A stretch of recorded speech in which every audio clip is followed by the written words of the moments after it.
welcome to Nerds with Dice. We are sponsored by Grinding Co. Coffee, a Black and LGBTQ plus coffee company. Use the link in the chat with the code GunmetalBlues to get 10% off. We also have merch. You can find those links in the chat or by going to Nerds with Dice on Twitter. Also, hi everyone. I am Julia LaFond. My pronouns are she, her.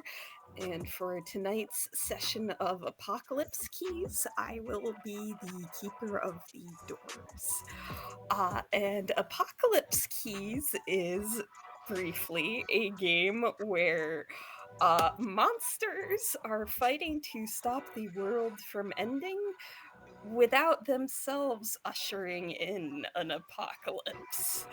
And with that, I would like to have the players introduce themselves and their characters. Oh, uh,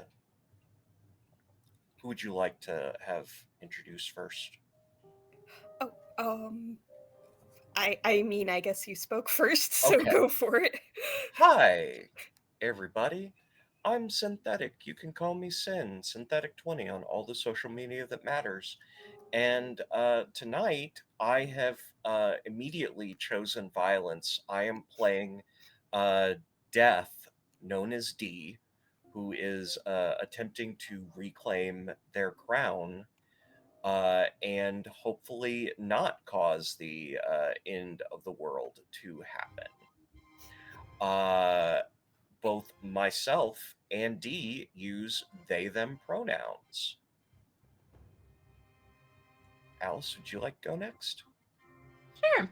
My name is Alice. I use she, they pronouns. Tonight, I am going to be playing Yorkiel, also known as York. They use they, them pronouns, and they're going to be our fallen for this series. Which leaves Keltry. Hi, my name is Keldry. I am playing M3.0V or Tuttle for a nickname, and uh, I am your friendly, someone totally didn't wish for the apocalypse wishing star. And we'll see how that goes. My pronouns are am air, and so are M3s.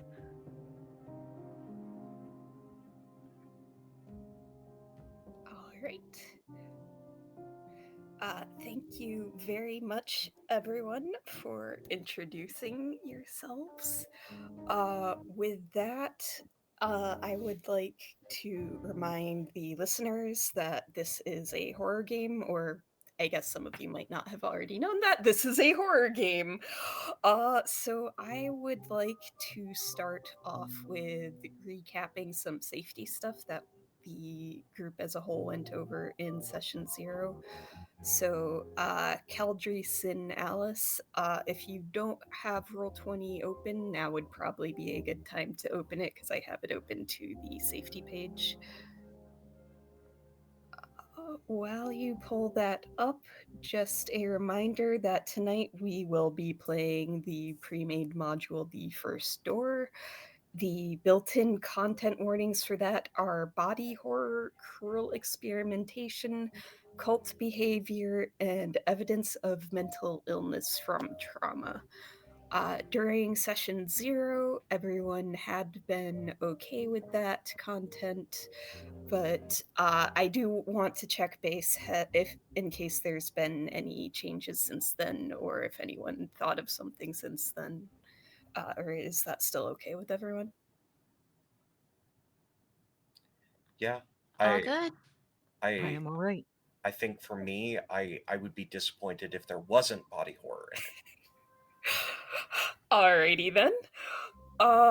In that case, I do also want to remind everyone that based on the responses to the safety forum and also some in-group discussion, themes, stories, and ideas we want to see less of are or things that can't or we won't be covering in detail sort of things include bugs, eyeballs, gore, spiders, eating disorders, heroic suicide, sudden character death for I do know some people have different preferences. I did note down who has those preferences, and permanent harm to PCs in the same vein.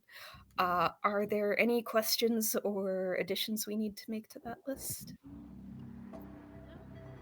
All right, and then under themes, stories, and ideas we won't see at all in the game, harm to animals, harm to children, cannibalism, clowns, aside from our lovely player clown who unfortunately couldn't make it tonight, sex, explicit sex, homophobia, religious discrimination, racism, transphobia, real world analogs to such discrimination, sexism, slurs, cancer, active genocide, self harm, sexual assault, terrorism, and torture.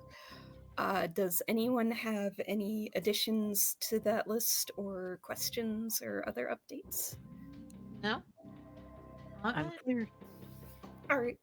And in that case, so the first column is what themes, stories, and ideas are we excited to explore in this game?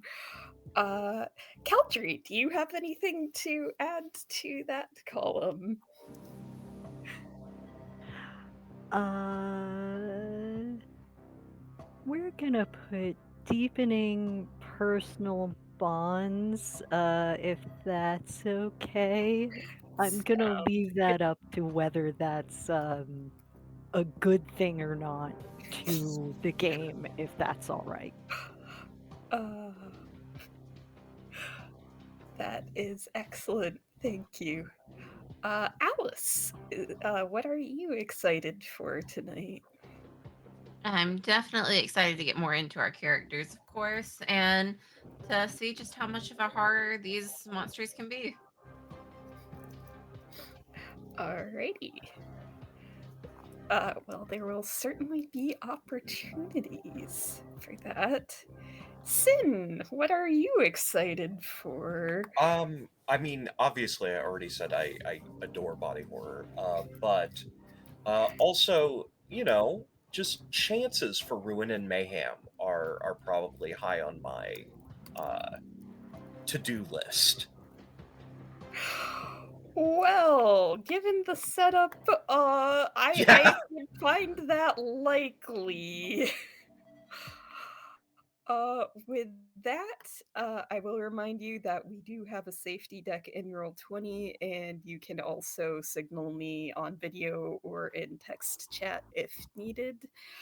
But let's go ahead and move over to the mystery map and the briefing for tonight's mission. Omen class monsters. Monstrous agent trainer Vex and new recruit Mr. Knock have both gone missing.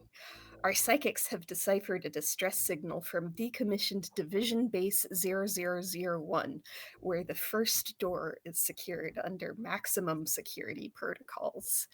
These security measures have been compromised and are now ineffective against Harbinger class monsters. Find Vex and Mr. Knock. If either or both have succumbed to the Harbinger within them, you have direct orders to eliminate them. Find the door of power and contain it before the Harbinger claims ascension. Righty then. So, with that briefing, the three of you are loaded onto a helicopter and sent through Division's portal network to to this abandoned Division base. Um, Once you get outside, you will find that it is very cold and snowing. And also the base itself looms over you. The entrance is massive. There are huge doors made of layers of bespelled metal that's 3 stories high. Or they would be standing 3 stories high if they hadn't been torn off their hinges. And standing outside these doors is your contact, Angel Goramel. And let me see if Roll20 will let me uh, show this handout to you. Oh, wait, which button is it? Is it this? No, it is not that button. Should we It popped describe up our for me. characters as we get off after the helicopter? That would be beautiful, thank you.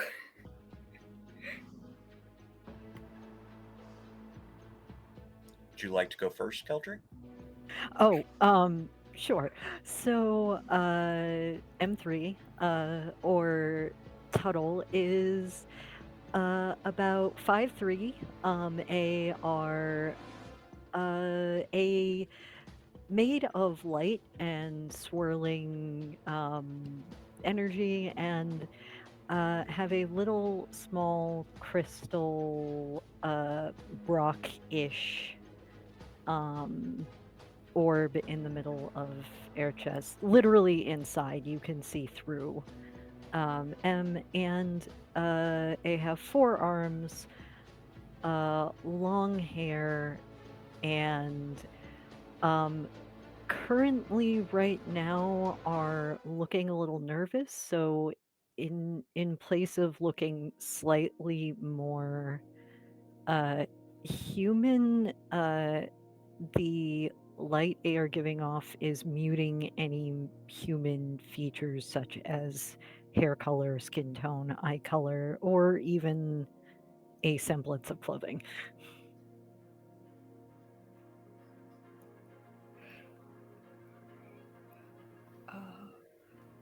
And what does D look like as they are getting off the helicopter? D is a skeletal figure wreathed in dark energy, wearing a 3-piece suit,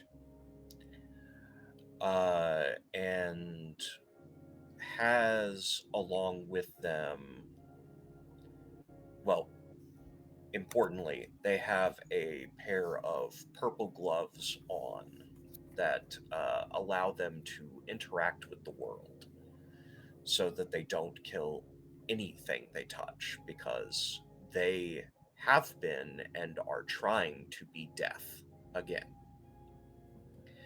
They are followed by a little ghostly corgi that is a forever silent companion.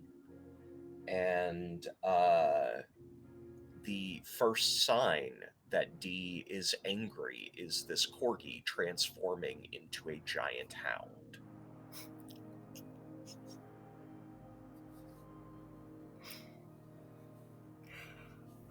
And what about York? Course. York slips out of the helicopter. They're about 5'6", 5'7". Probably the most human looking amongst their teammates. We'll use that term loosely. Um, Pretty humanoid. They're wearing like cream linens, like a longer, flowier cardigan, something that almost looks like robes in a sense. All in shades of like cream and white, and some like almost shine. Looks a little like gold. Um, which tends to be their most of their color palette in general. York is completely, as a person, devoid of most color. They have pale, pale white blonde hair. Their skin is like marble white. Uh, Almost looks like veined through with gold, except if anyone looked a little bit closer. It's actually injuries along their skin, where ichor has pulled and just fused along the surface. Uh, as they get out into this pretty devoid climate, um, the sun kind of hits their back in a way that it just kind of, for a brief moment, glimmers.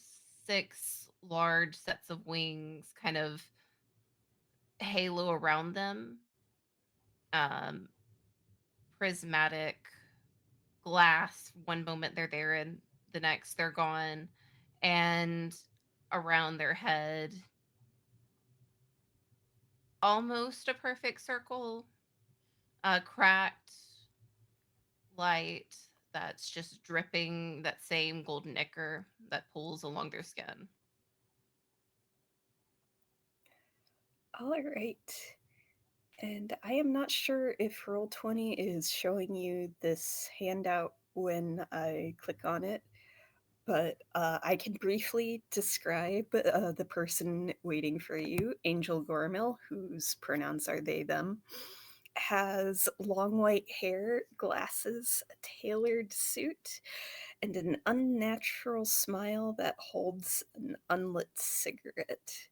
Their folded wings are taller than any of you. Most people, honestly. And they are going to come over to greet you. Uh, so, did you get a full briefing or did they just shove you out here with no warning? Dee is going to think for a long time about answering that, remembering the warning that they received from their mentor before. Uh, Art. the thing that I rolled, if you would like to talk about Yeah. that. Art. Let's circle back to that in a second because there are two quick things I need to go over that might influence this conversation as well. York, you and Angel Gormel were partners once.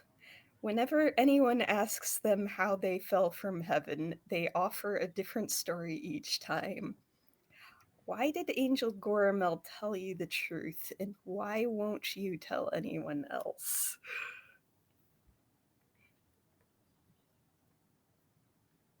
Goramel doesn't tell anyone because they're embarrassed. It was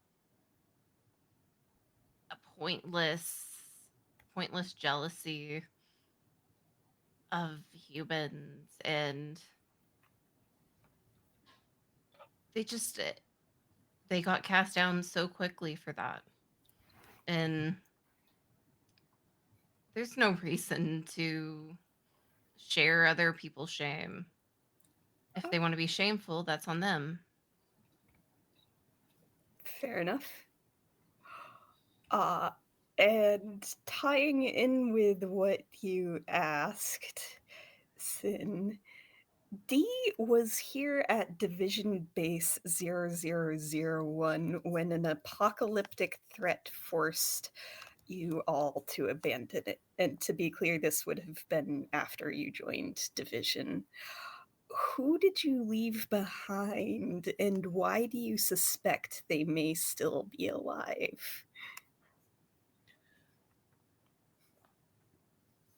I I think that it was early in Dee's tenure with Division, and Dee did not understand the difference between a living agent and a dead agent and how they were more of an asset alive. Uh, so it was the head of the team that was sent in with D, a nondescript uh, soldier for hire type that went by the name Clint. And Dee didn't understand that Clint meant more alive than dead, because to Dee, humans are very similar, if not the same, in both states. So Dee believes that Clint is still alive because they have spoken to their dog, who I don't think I told anyone my planned name, but I plan to name the dog Hermes. Okay. And Hermes has not said that Clint went through the door. So either something is trapping Clint on this plane, or Clint's still alive. Either way, similar outcome as far as D is concerned. Fair enough. So, uh, yeah, and I will say also, Dee, that when you were here, you would know that the facility had a pretty labyrinthine layout. It was a combination containment and research facility, but you can also see that this attack was pretty devastating, so might not be quite the building you remember on the inside. That having been said, yes, Angel Goramel has asked all three of you, basically, what kind of a briefing did they give you before they sent you out here? I'm assuming they gave us the same information that you said earlier. Um, then Tuttle is going to pipe up with a security breach, door issue, and missing people, Vex and Mr. Knock? Possible harbinger. That's what I got from it. So Angel Goramel is going to frown and say, neither Vex nor Mr. Knock would go Harbinger. And then they're going to quietly add after a slight pause, willingly anyway. But yeah, they were last seen here, and presumably they're the ones who broke in.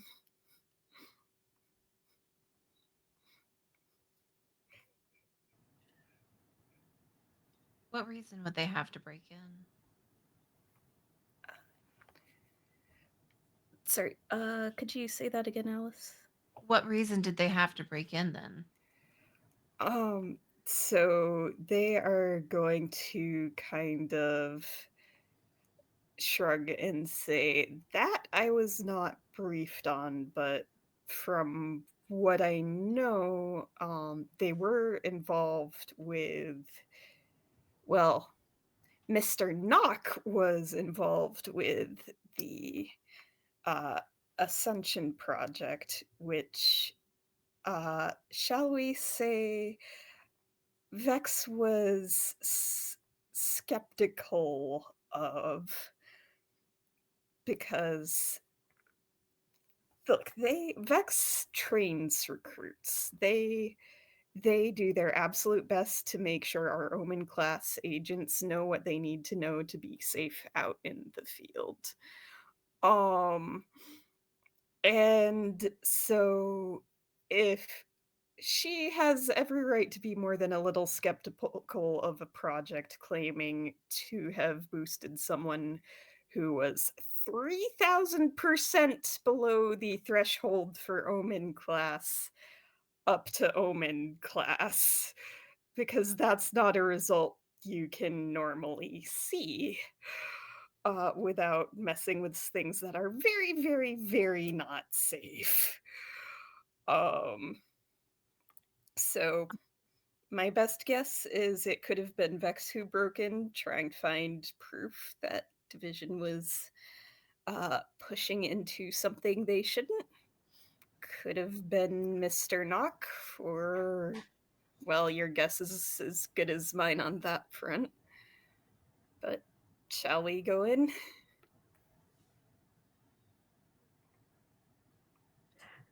Unless you have any more to give to us.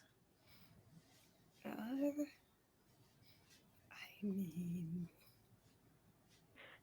seems. Oh, did they tell you that the two had a fight? No. Okay, yeah, so the two of them were seen on security footage fighting before both of them went off the grid. So, yeah, sounds like that briefing was not as thorough as it should have been. I don't know why they wouldn't have just told us that. Well, either they were in too much of a hurry or government.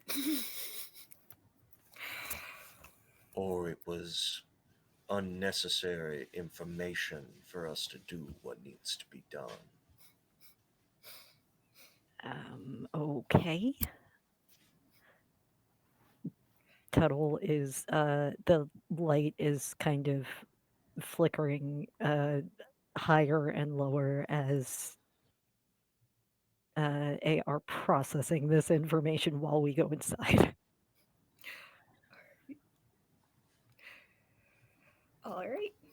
Yeah, Angel Gormel is going to lead the way. The floors are unstable. There are parts that are just straight up missing, uh, leaving gaping holes into the caverns beneath, through which the wind is howling eerily. Other places, there are beams or fallen debris making paths across, and every now and then a patch of floor that looks charred but relatively intact.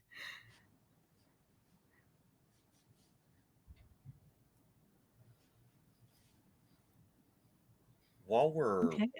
walking through, I want to be listening to hear if the dead are speaking in this place. All right. So you're using your ability let the dead speak. Yes, my Okay. base darkness ability. Yeah. All right. Yeah, so that actually works pretty well here because most places there's something.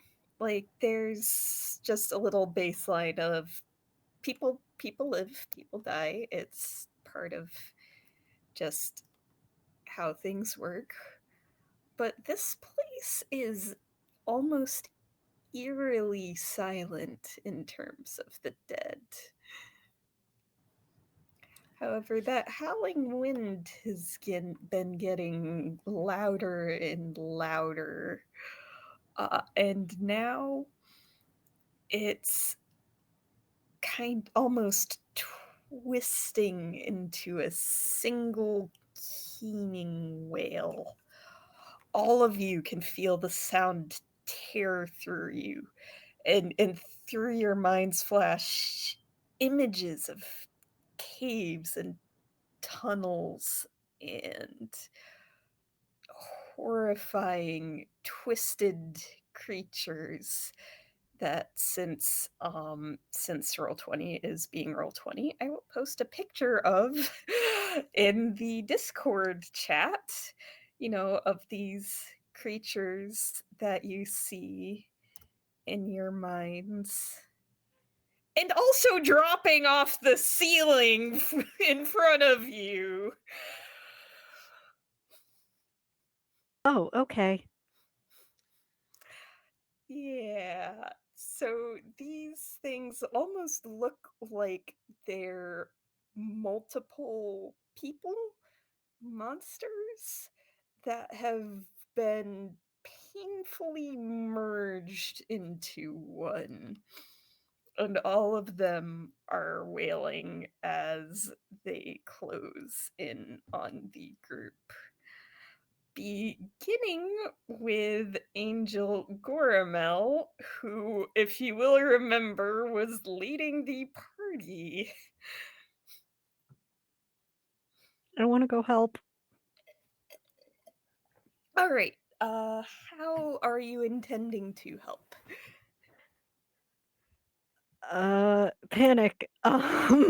Okay. I actually have something that I could do to help.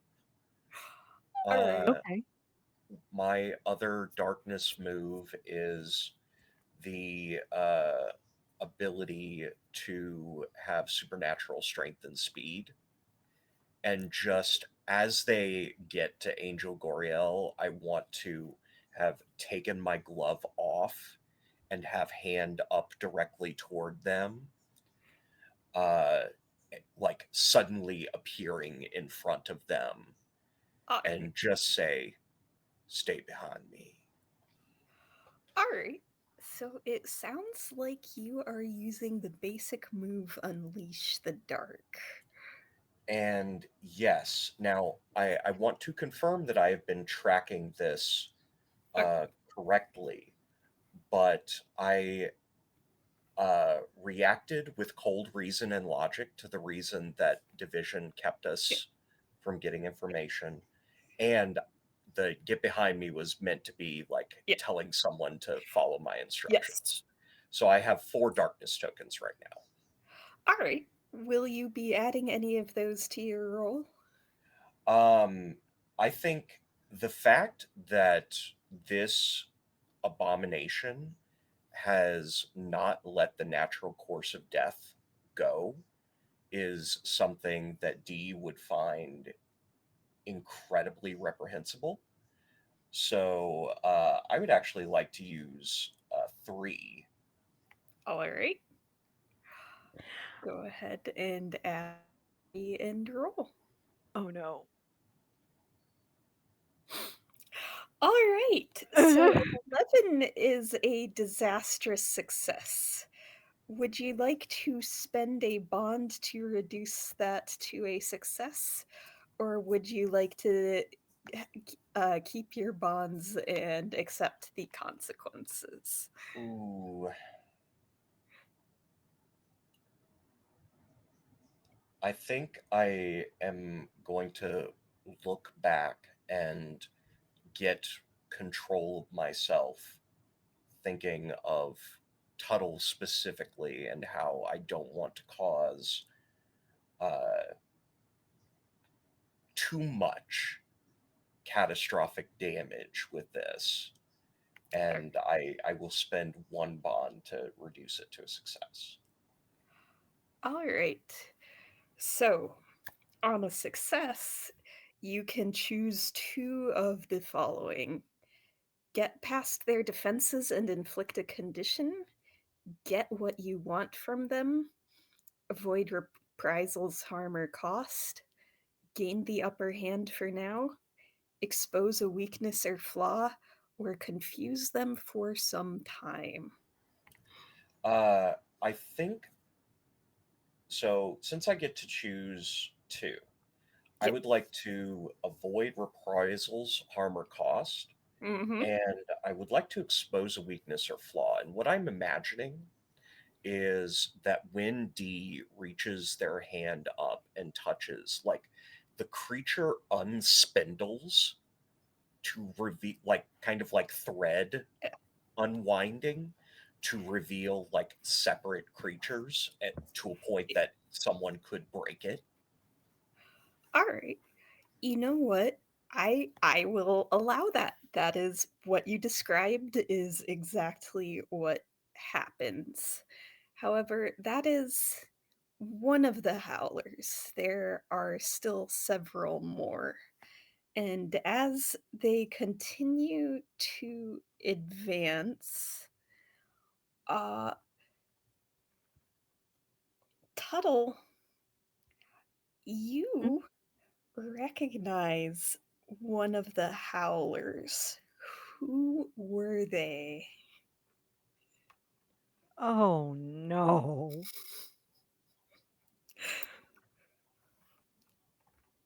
I will remind you that this doesn't necessarily have to make logical sense.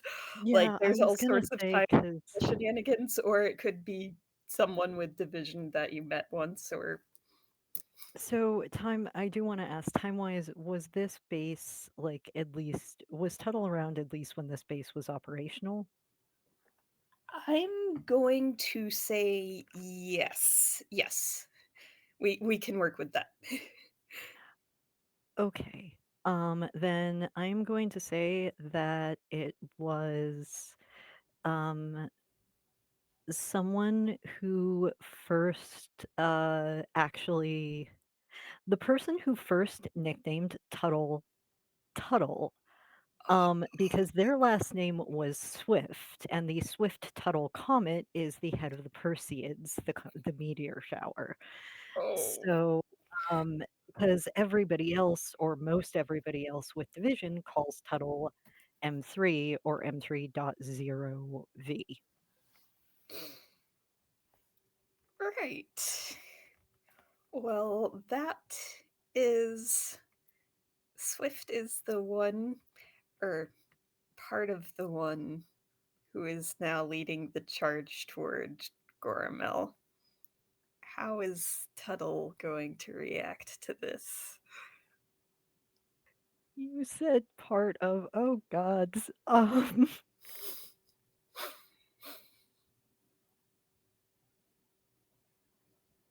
I'm going to start with Unleash the Dark. I'm going to uh frantically try to I'm going to frantically try to create a type of gravity well to hopefully, because my powers of darkness are cosmic energies, so I'm going to try to create a gravity well to keep uh the howlers back, and also to kind of push Goramel back, if Uh, that makes sense. in opposite directions, I assume.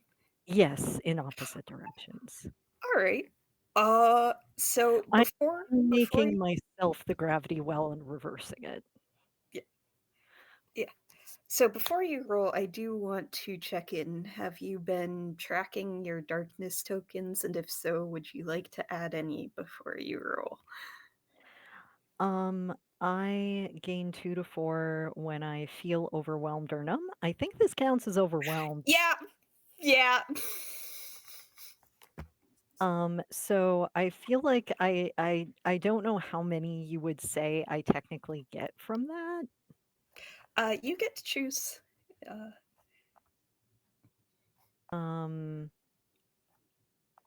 can I say 2? yeah. Um, yeah, we'll leave it at 2, and I will actually spend both of those on this. All right. Because Tuttle is panicking. Go ahead and roll. Let's see.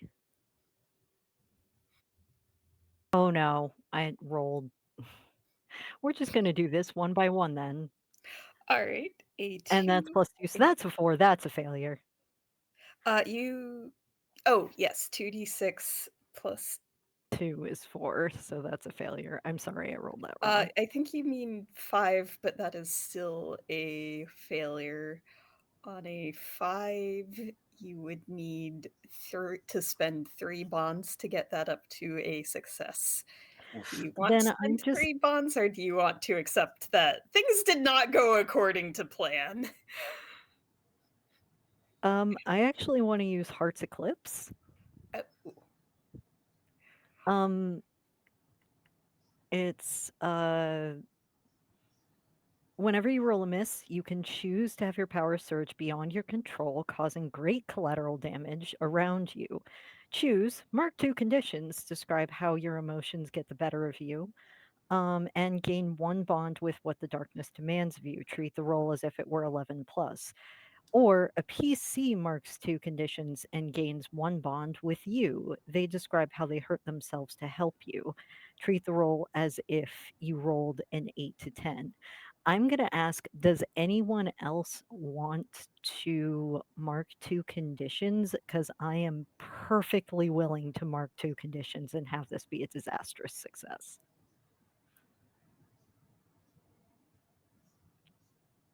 I think I'm fine with you doing it if you so choose.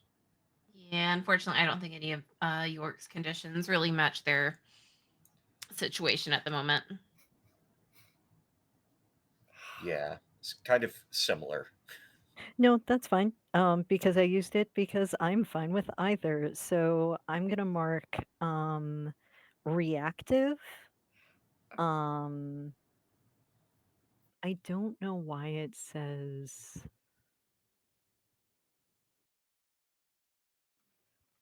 Let me make sure I have the right conditions listed. Um,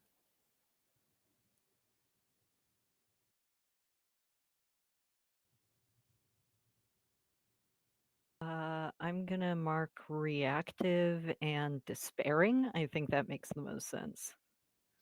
All right. Uh, And that counts as an 11 plus now. all right. So on an 11 plus, you can choose one of the following: get past their defenses and inflict a condition, get what you want from them, avoid reprisals, harm, or cost, gain the upper hand for now, expose a weakness or flaw, or confuse them for some time. If I expose a weakness or flaw, would that maybe give York or like a chance to? I will remind you that D has already exposed a weakness or flaw, so Oh, that okay. that would also give York a chance to exploit that. Or you could say doing one of those options in a way that exploits that weakness, though sounds like that may not have been your intention when you jumped in. No. So what was there was one that was like push them back for now or Gain the upper hand for now. gain the upper hand for now. I want to pick that one. I'm gonna pick Oh, that one and yeah. okay. So the thing about a Also, disastrous success is choose one, but the keeper describes an unintended consequence, and your move also says you inflict massive collateral damage. yep. And you conjured a black hole. Oh, yeah, I guess that's fair. Well, yeah, sorta. A gravity well. Okay, so you meant to conjure a gravity well. In execution, it's a little more like a black hole.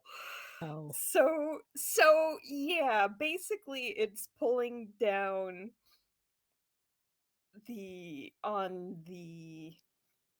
howlers, and some of them are falling in, others are falling into or retreating into the caverns.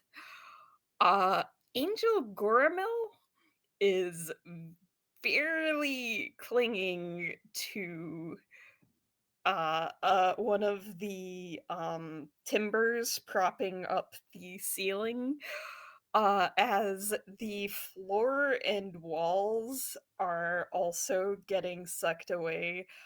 um there At this point there is a massive gap in this facility where, like, you know how the door was 3 stories? Like, everything up to there and above that for, about as far as you can see down this passage, which was, pretty darn far, is getting torn down and tumbling into the caverns. I'm assuming I can mark darkness tokens then for feeling overwhelmed or numb, or give in to my power and let it erase my will. Uh, so, York, as this is happening, you notice that one of the fleeing howlers has taken on a winged form to escape. One that looks suspiciously like the mythical phoenix. And in that instant, you know that division has somehow acquired your power. How did they do it, and why has it never been successfully grafted onto another being?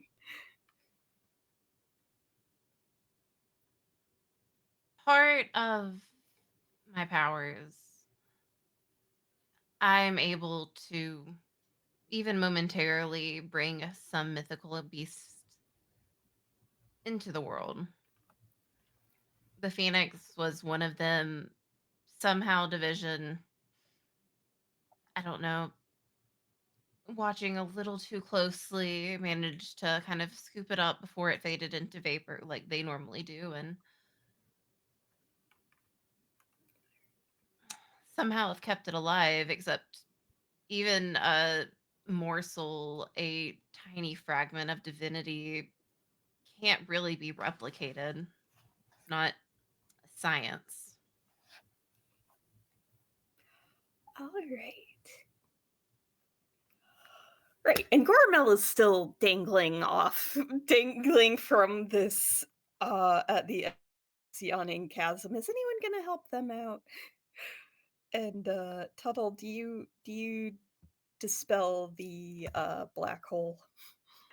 I'm gonna try. Um, I'm gonna say you can. Uh, I Hermes would grow into the big hound form and go and try to grab Gormel. all right. Yeah, Hermes is a good doggo and can successfully retrieve Goramel from the edge of the chasm before they go tumbling down. Uh, thank you, they say, standing up and brushing off their suit. So can the rest of you fly, or will we need to find another way in? They say, gesturing at the chasm that was once the hall you were walking down. I'm sorry. I'm really sorry about that. Mm. Noted. I can make my way down.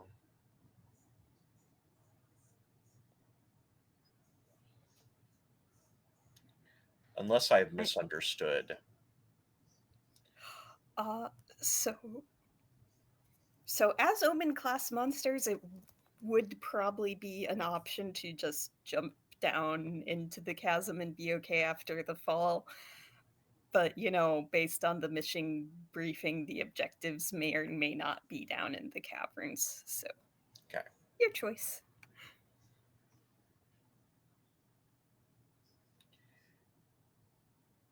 but also dangerous caverns, maybe. The place the Howlers went down into? That cavern? Yeah. What is? Can you describe the where we are versus where we are trying to go to get into the facility?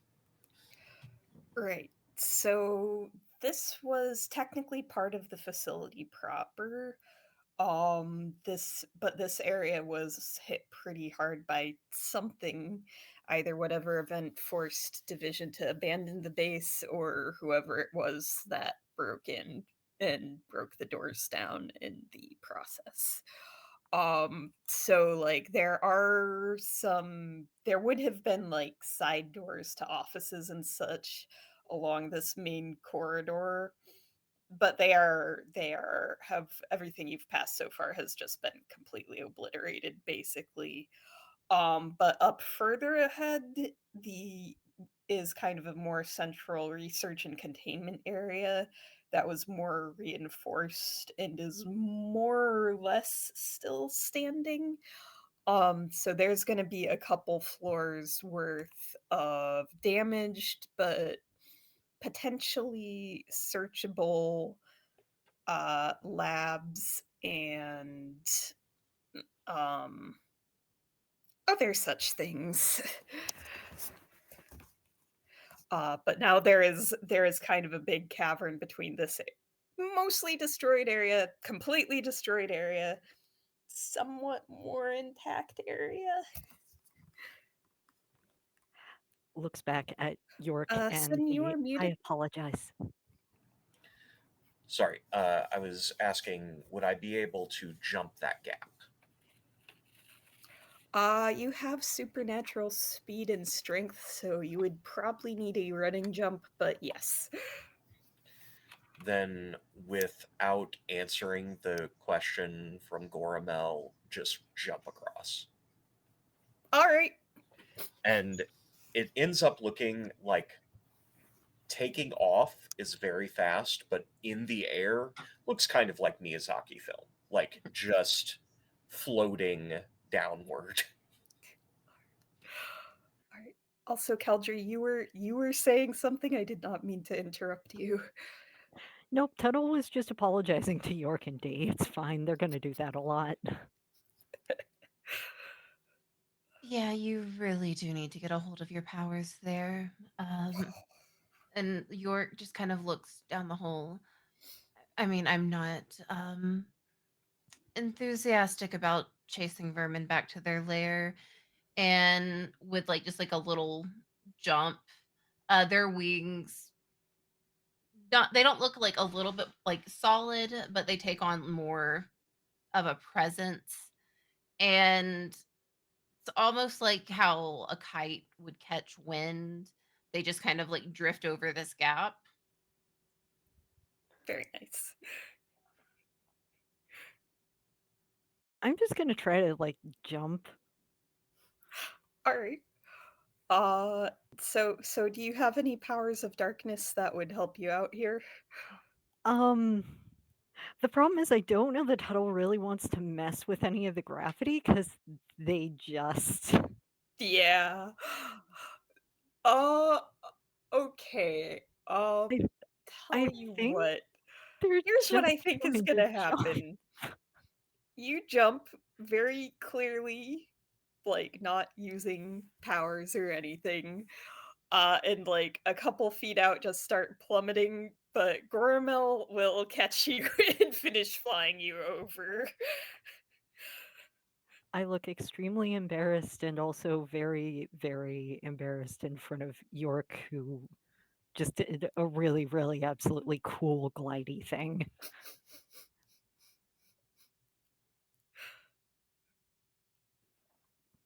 York just stares back, waiting for them to catch air to catch up with the rest of the group. Both both of them, Gormiel and Tuttle, are kind of slowing us down at this point.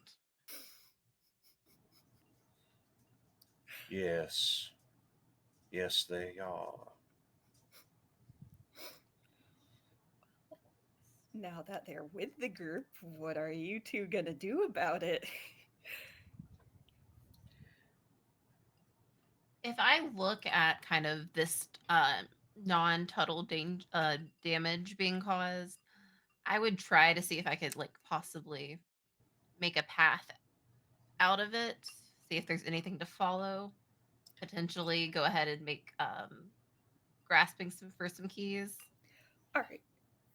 Oh, so for path of damage, do you mean of whoever broke into this place? Yeah. Yeah, we're trying to track down. Oh yeah, Yeah. absolutely. That sounds like a very reasonable method for grasp keys. While York is doing that, would I be able to, like, manipulate any dead that are in the area to kind of raise up and close off the caverns so we don't have to worry about the things coming in behind us. Yeah, that's the weird thing, D. There aren't any dead in this area. Then I will heavily sigh and grab a large boulder to do it myself. Um, Right. So Tuttle is you're immediately just gonna be like, "Can I help?" That's all right. Don't want to overtax you.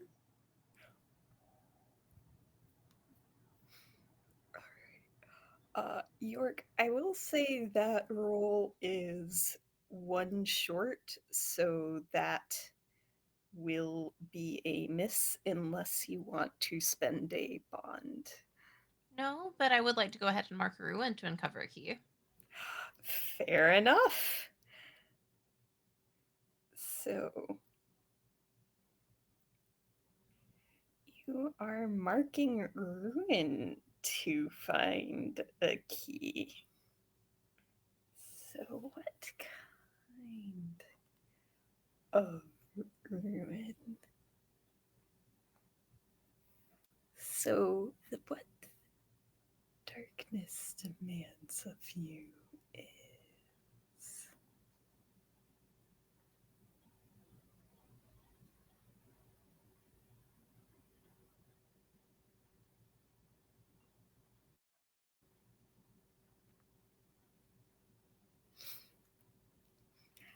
all right.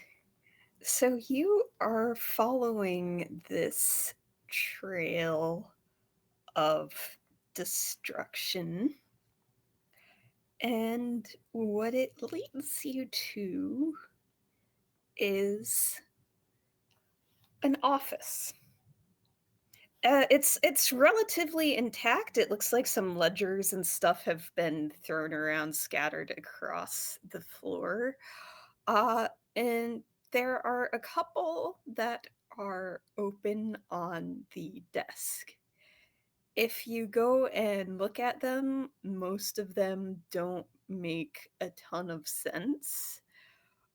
But one of them has some very specific instructions for how division would contain you if you ever became a harbinger.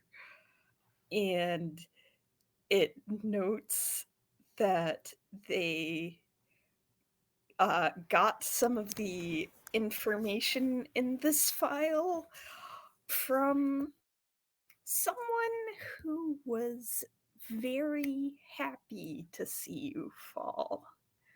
Who was it and why were they happy to see you fall?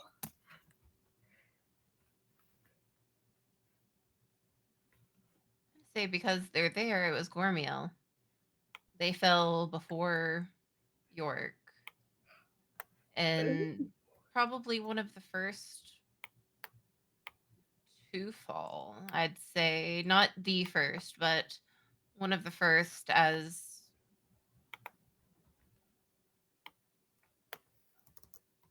they had this. They liked seeing it happen. It meant that not they weren't the only one tempted, the only one afflicted by these petty human emotions. And theirs might be jealousy and greed, but York's was pride and Hmm. and York does notate that as they pick up that file and kind of keep that in mind, keep just what division thinks they're capable of. And there is moment where kind of light coalesces around this file and it fades out and it's just a pile of ash in their hands. Alrighty. So, Sin was piling up boulders to try and make it harder for the howlers to climb back out of the cavern. Uh, what was Tuttle doing after Dee declined their help? Probably would look over at Gormel and be like, "Is there a place you can like safely not? I don't know if there's um. Do you still want to come with us after that?" They are going to kind of nod and say, I'm an agent of division. I know the risks of the job." Looks like our friend went that way, and they are going to gesture in the direction York went. I suppose the question is, do we follow or do we split up to cover more ground? Oh, we can cover more ground as Tuttle wanders off somewhere immediately. All right, you are Um, immediately wandering off with Goramel. I want He to has try something to to. say about that. What is it? Everyone's gonna be mad at me later. It's not so much what Dee has to say about that. It's that Dee currently has a ton of darkness tokens. And if Dee feels ignored from the wandering off, that would raise even more. Ah, Which would put me at 7. so I will remind you that the more than 5 darkness tokens things, that triggers if it's at the end of a move. So, Okay. like, if you take a move and end up with 5 or more, that's what would trigger Torn Between. Okay. So just having more than 5 darkness tokens doesn't trigger that move. And But if you having more than 7 would mean it's automatically triggered on your next move? Because you yeah, can because only the spend maximum 3 you can max? spend is Okay. 3. Good Yep. to know, good to know. Yep. Oh no. I'm making all the mistakes right immediately. Hey, now these feelings are not on you. No, no, these are 100% Dee's feelings, where they feel like they should be the center of attention, they should be consulted on every decision, like, it's the negative things about the monster that Dee is, not something that somebody else is doing. Oh no, I'm aware. It's Tuttle is not. All right. And look at them less as mistakes and more at opportunities for ruin. All right. Now, I do want to say you and Goramel are exploring this facility. Um are are you going to try to grasp keys as you search? Yes, because we need more information. All right. Is someone else trying to say something or Uh, if you have darkness tokens, you may add before you roll. I believe I have 2 from last time, so I'm gonna spend 1.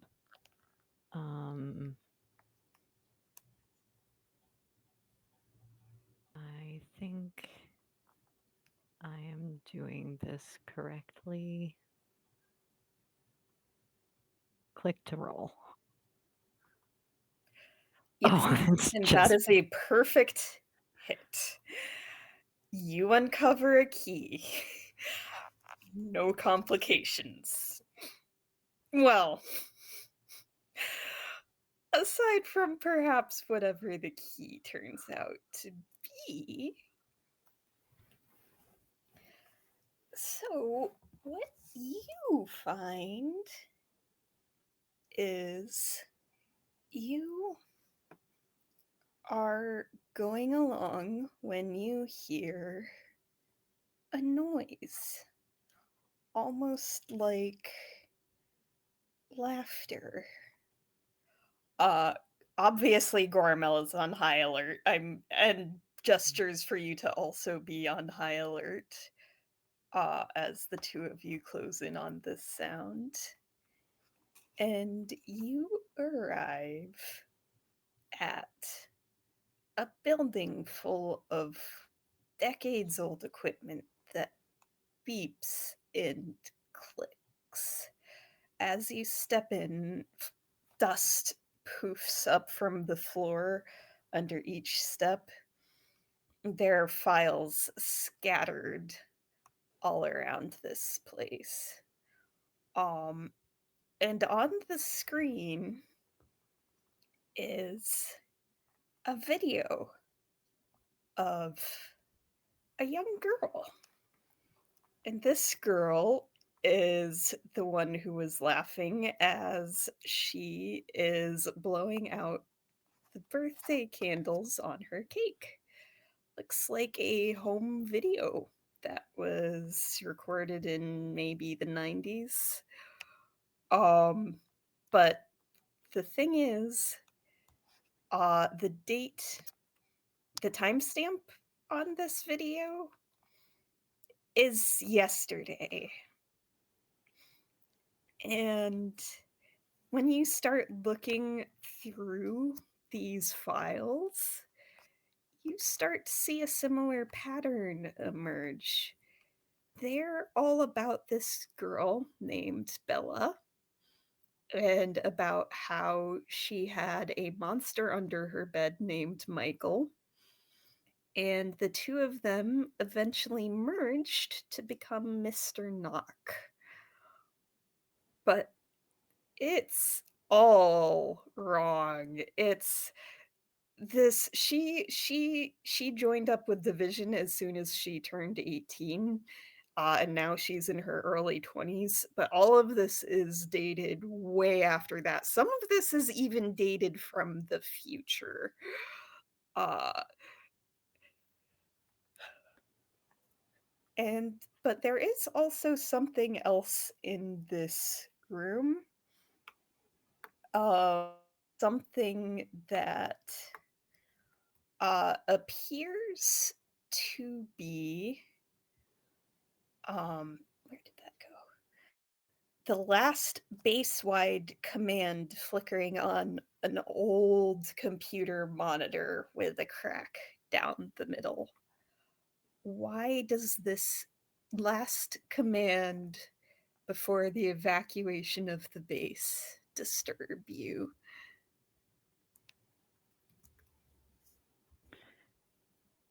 Oh, what would be disturbing for a start?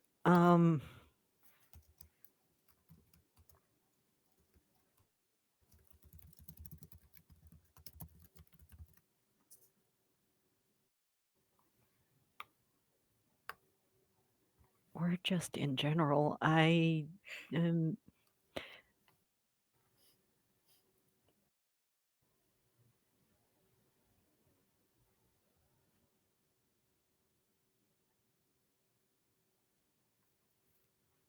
am I allowed to ask for ideas? Yes. If you want, I can even just tell you what the last command is, and I can just pick something disturbing if you would prefer. Oh, I was just curious if Dee or York had any fun ideas. Absolutely. Also,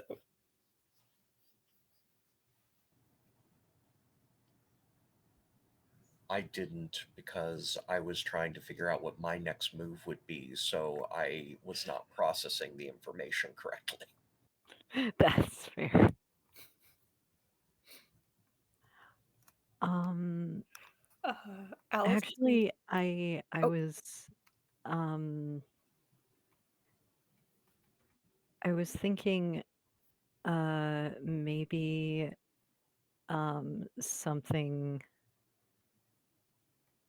that I always love it when you see in horror movies the thing that's like, "She is coming," or something like that written across a TV screen, and I'm gonna go with I don't know that Tuttle would know why that is disturbing, but would just get the feeling that it's bad. Alright, so she is coming is the last flickering message. Which is weird because it's not even like like, "Get out." Yeah.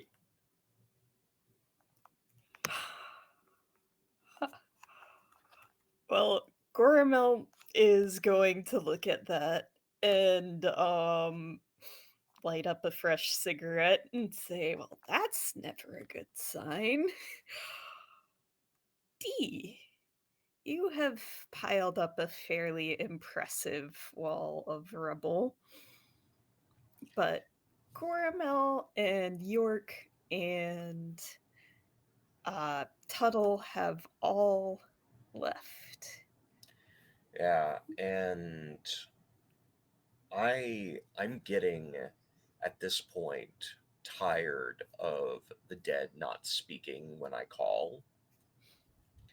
So I kind of want to use my base move, Death Walked here, Ooh. and seek to reconstruct events or learn something valuable in an area. All right.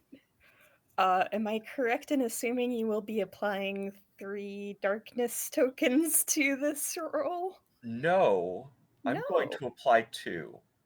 You're going to apply 2 and end the move with 5, triggering Yes, Torn Between on top of whatever the I effects want to are. see how the system works. All right, let's go. So I will spend two darkness tokens and let's find out. Okay, Well so then. So let's resolve the move first. so that is a perfect hit. So basically, what D is going to do is just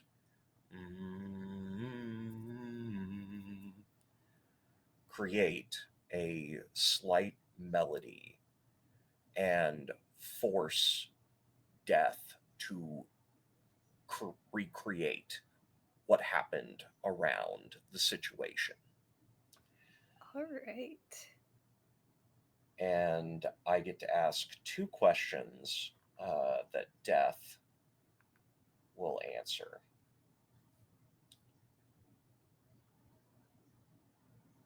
Um,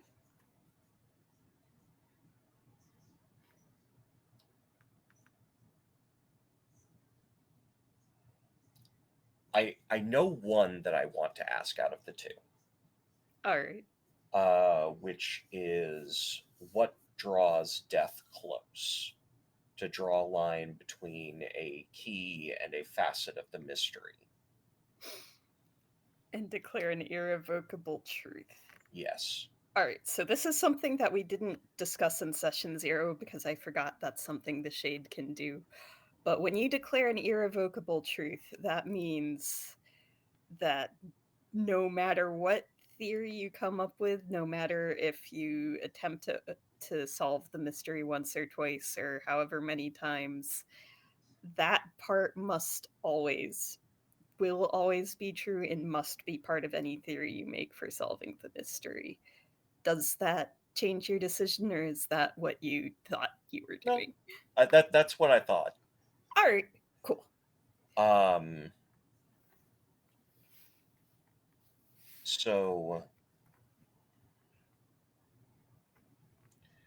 to we have uncovered keys that are instructions to neutralize York and records of Mr. Knox paths that are chronologically impossible. So do you want me to answer the questions before you do that? Yes. All right. It would be helpful if you told me the other question, but if you want, I can describe what happened, and then you can ask the other question based on what I describe with the knowledge Uh, of the first question. Probably what glimpse beyond these events can you show me All is right. likely my other question. What draws death close, and what glimpse beyond these events can you show me? All right. So, what death is going to show you is the evacuation of the base. Some of this is familiar to you. You even see yourself among those who retreated through this very corridor as Division gave up on base 0001. You see many people stumbling out who were injured, and some who are carrying dead comrades with them, and some who end up left behind in the chaos. And then you also see the influence of the first door expanding because, and this is what you glimpse, as the events that forced Division to abandon this base also weakened the containment of the door, allowing its power to seep out and warp this area. But you clearly see what this power is doing to the people caught up in it as the dead rise up and realize that they cannot rest. Death is drawn closer because there are souls that need to be collected but cannot be collected because the first door is interfering. Okay. Then the line between key and the facet of the mystery. You can go ahead and draw that with the draw tool if you want. Oh.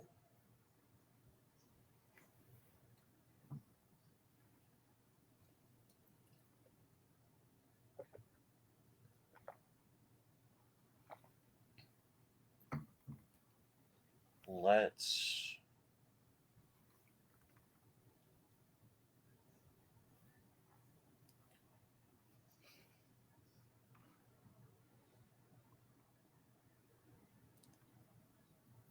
records of Mr. Knox past.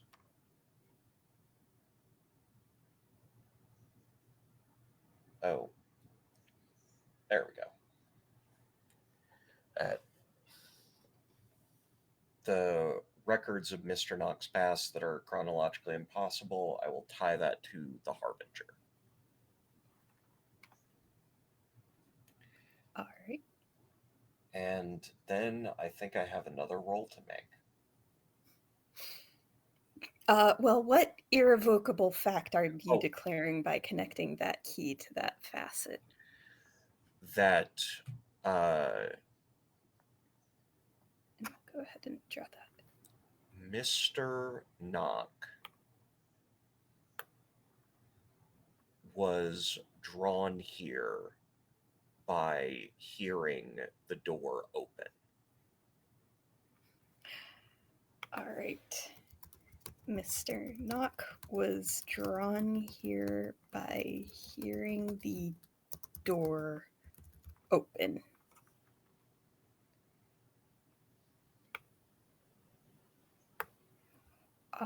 And I will change the color of that.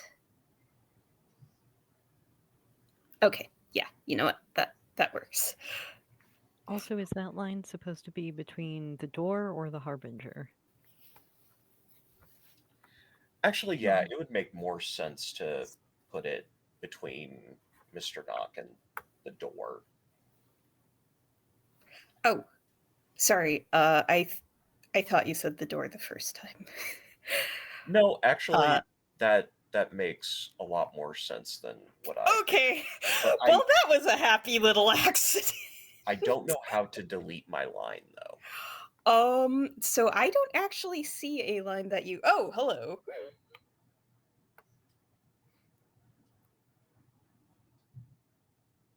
Well, okay, I deleted that line. Okay. And I will write this down here where it's less likely to be deleted by accident. Mr. Knock was drawn here by the opening of the door of power.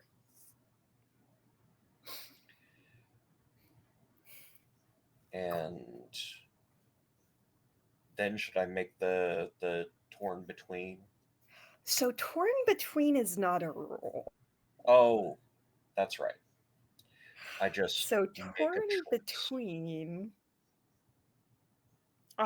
is a choice. So with torn between, you can choose to let your monstrous nature show and describe the damage your outburst causes, and you mark one ruin. You can choose to describe how you diminish your power and conform to the pressures of humanity and lose all darkness tokens. Or you can spend a bond with someone and describe how they directly or inadvertently help you regain control. A flashback would also be acceptable here. Okay. Just for the audience's sake, could you describe the flashback to the custodian from earlier that we rolled for? Oh yeah, okay. Yeah, we can tell that. So while D here was on en route to the helicopter that brought the team to this abandoned base. So after being briefed but before arriving, there was a totally normal custodian who intercepted D. And the thing is, as Death, D had a certain mentor, and that mentor was the literal darkness. So now sometimes the darkness takes a humanoid form to speak with D. And the darkness told D that if they don't claim the first door, it might become impossible for them to reclaim their crown as Death. Then, with that knowledge and the fact that I am torn between at this moment, I think what I'm going to have Dee do is mark Mr. Knock for death, You're linking, going to mark Mr. Knock for death. yes, not knowing that if Mr. Knock is in the wrong at this point, but D will mark Mr. Knock for death and uh, add a ruin. Okay. Not Mr. going to take Knock. any chances. Mr. Knock has been marked for death. And now I know we're coming up on our midpoint break, but I do want to quickly check in with York. Are you, after you found that file, what did you do? If that is in the office, they would probably start looking around for any other clues, potentially something like hidden a little bit more discreetly. After all, if this stuff is left out, it was probably because it was in a hurry and maybe not as important. All right. So I do want to clarify, are you looking for additional context or are you trying to grasp another key? I would definitely be looking to grasp another key. All right. It's just I'd also want more context too. Okay. Go ahead and make your roll to grasp a key, and we can handle what you find Of course. based on that roll. I am going to use 2 darkness tokens.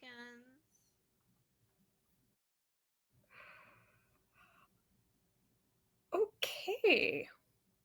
So, you would need to spend 2 bonds to turn that into a success.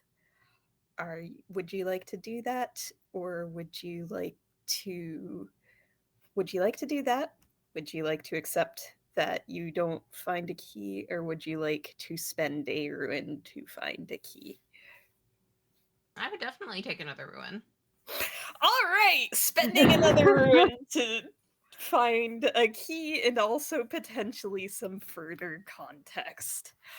So, looking around, if you delve into this stuff more, you're going to realize that they definitely had some very thorough files on how to neutralize all their agents, including Vex, who was a field agent when this space was active. So you will find out that Vex is a child of the Kraken, and that she is a Omen class monster in her own right. And there's a note on her file that basically boils down to most likely to turn on us if she discovers the experiments we've actually been doing here. Um, and I think, oh gosh, so you spent a ruin to find another key. I think that is specifically what you find in this office, but you would also hear something that catches your attention. A beautiful melody, quite possibly the best thing you've heard since falling. Um, so beautiful that you absolutely have to follow it and see where it's coming from. If you will pardon. And as you follow it, you find that a tape recorder has been set up in the middle of a random abandoned hallway. And then the song stops. If you examine the tape in the tape recorder, you would notice that it has been labeled Song of the Kraken. And given the file you just read, you would also know that krakens use such songs to lure in prey. So let me add this key to the map for you. Uh well, oops, forgot the little bullet point, but that's okay.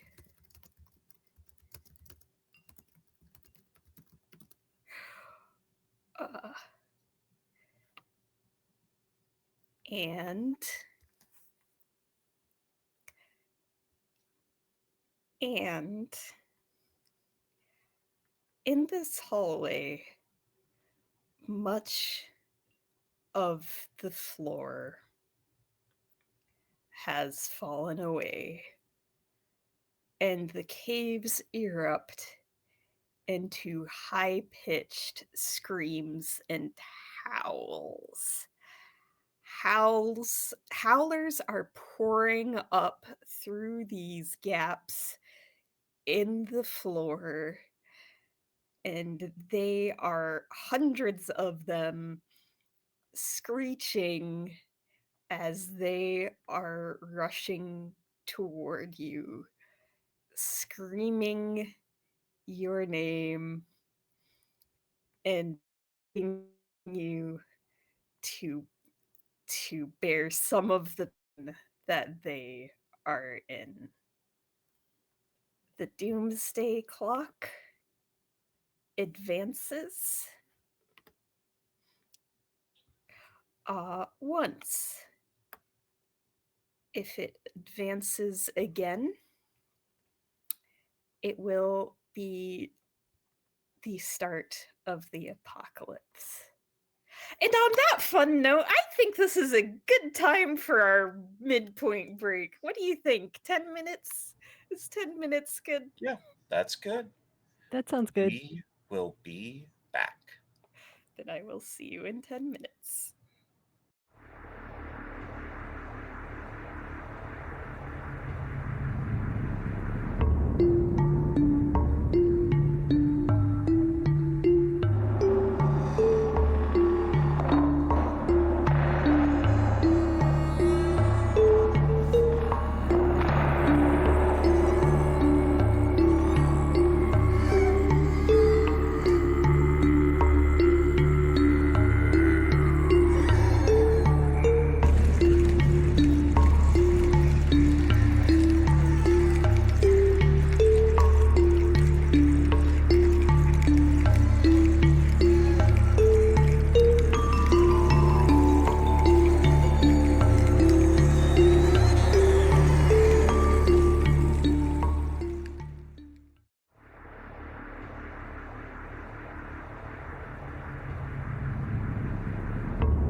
Hi, everyone. Thanks for being patient. We had some conspiring and also some technical difficulties.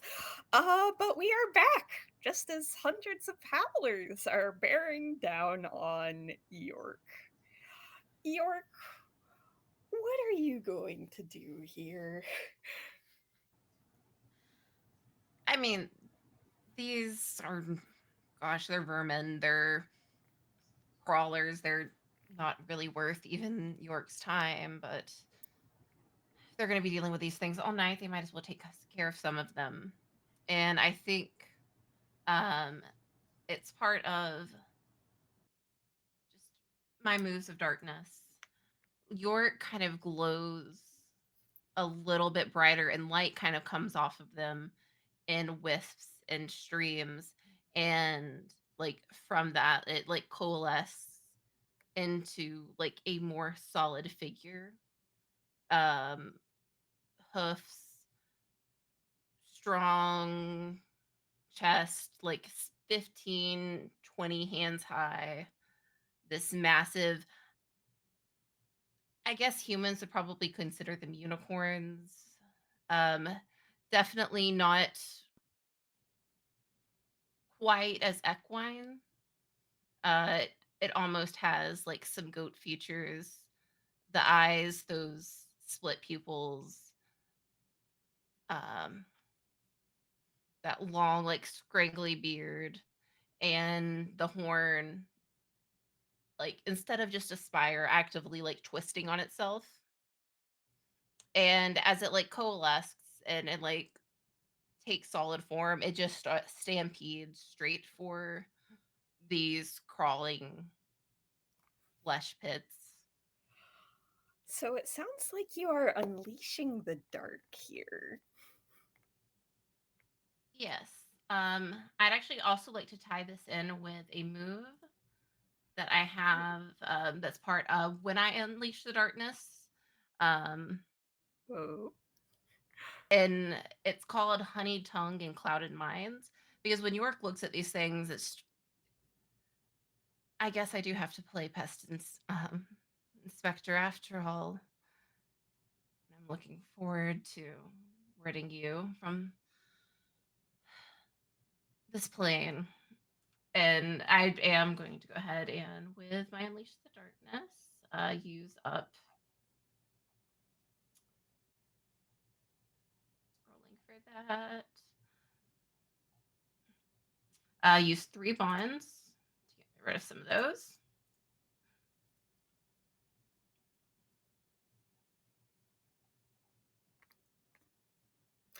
And you mean you used 3 darkness tokens to Yeah, get. yes. Sorry, 3 darkness tokens, Yeah. not 3 bonds.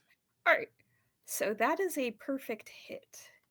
So for Unleash the Dark, you get to choose 2 from the list, get past their defenses and inflict a condition, get what you want from them, avoid reprisals, harm, or cost, gain the upper hand for now, expose a weakness or flaw, or confuse them for some time. And I will remind you that D did earlier already expose a weakness or flaw of these howlers, if that influences your choice. Okay, yeah. I will say, first of all, with Honey Tongue and Clouded Minds, so it's even on a miss, which this isn't. I get to Mhm. choose something from this little list that I have. All right. Unfortunately, there's no way for me to you read All right. that. I am able to Mhm. pull it up on my end. So it looks like the 4 choices here are: a part of my lie becomes the truth, I learn a valuable secret, they are tempted to worship me, or they will give me temporary shelter or protection. But it's I also supposed to be through lies. Like I said, it's more that what I was thinking, that York is kind of like lying about them being just pests. Ah, okay. And that's mostly because I wanted that to kind of become, that part of that lie become the truth, and that just divinity takes hold and they kind of shrink in on themselves, becoming just like a little bit smaller. Um, because the 2 that I would pick is avoid reprisal, harm, or cost, and get what I want from them, which is out of my way. All right. So it sounds like the unicorn is going to go on a rampage then. uh Trampling some underfoot and tossing others back into the cave. And then with honeyed tongue or clouded mind, just to clarify, so the part of your lie that came true was basically weakening the howlers. Okay, yes, yes. Yeah, We are make on the him a same little page more now. rat vermin like. Yeah.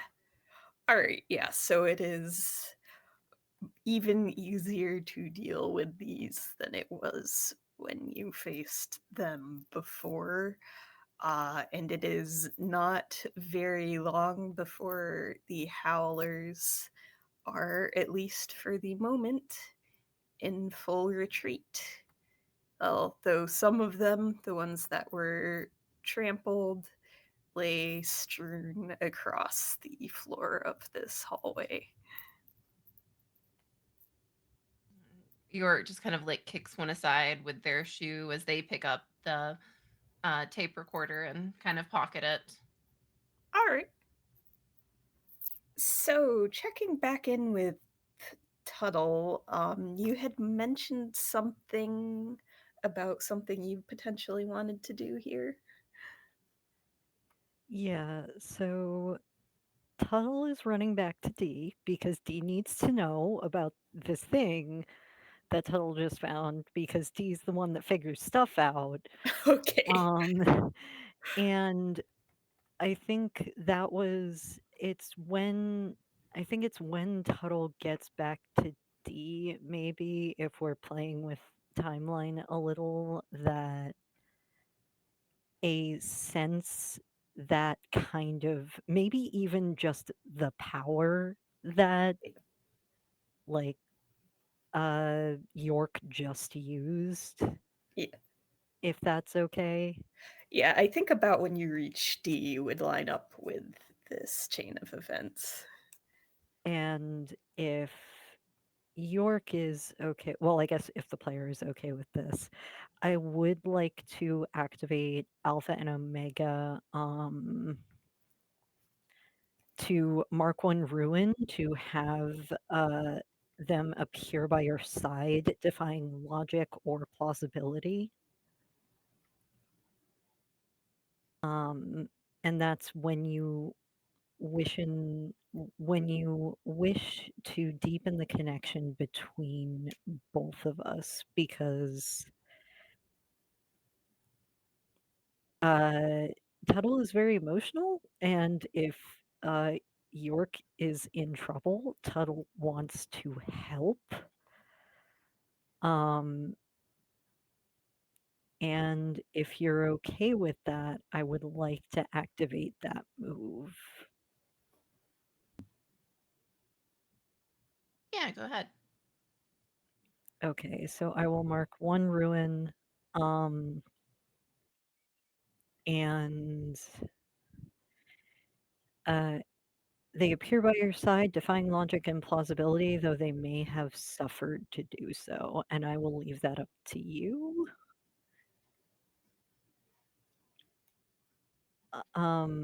I think what Tuttle is doing is probably running up to D, yelling, "D, I found," and then stopping and turning down the hall where the noise is coming from and sensing something powerful is just going to immediately reach out through just this tear into space and try to grab York's hand and pull them through.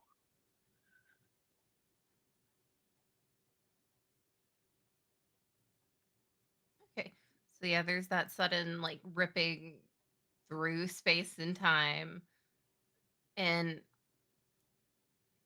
you said that I suffer from great harm doing this. That's Yeah, that's your choice. It says you may have, so it's not like it's not like it's required. Thematically, whatever you think works. I think what would happen is, again, York's ripped through time and space, and kind of having to like collapse through whatever space there is to get to that point. And York isn't one to really go when called. So as they get pulled through, their hand, I don't they don't wear gloves or anything.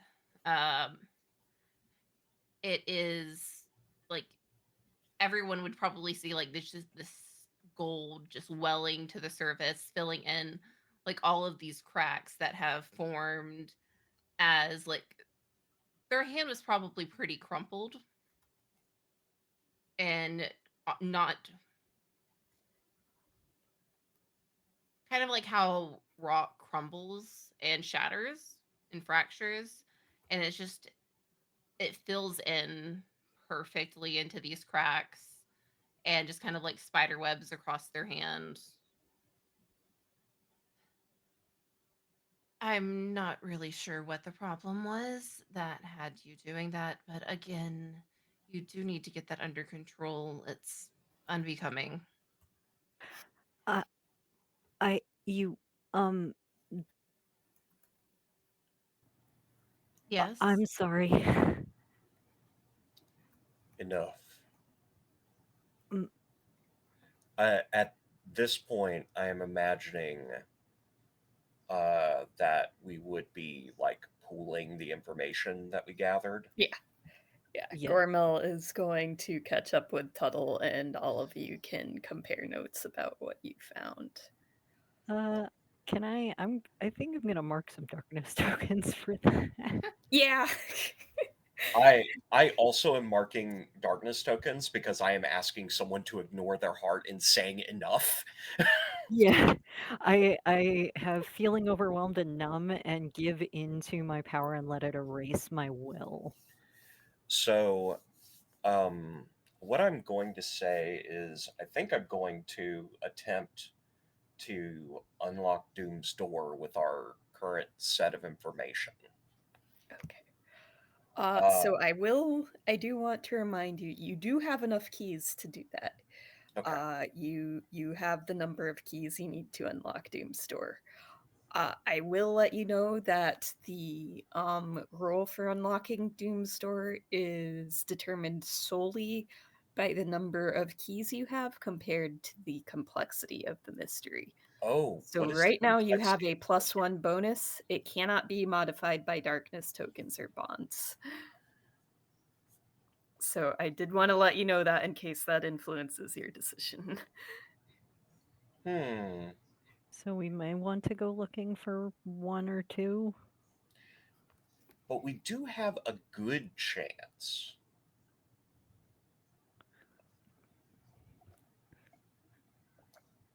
You know what? Or What we you need to factor in is that if you fail the roll, the doomsday clock advances.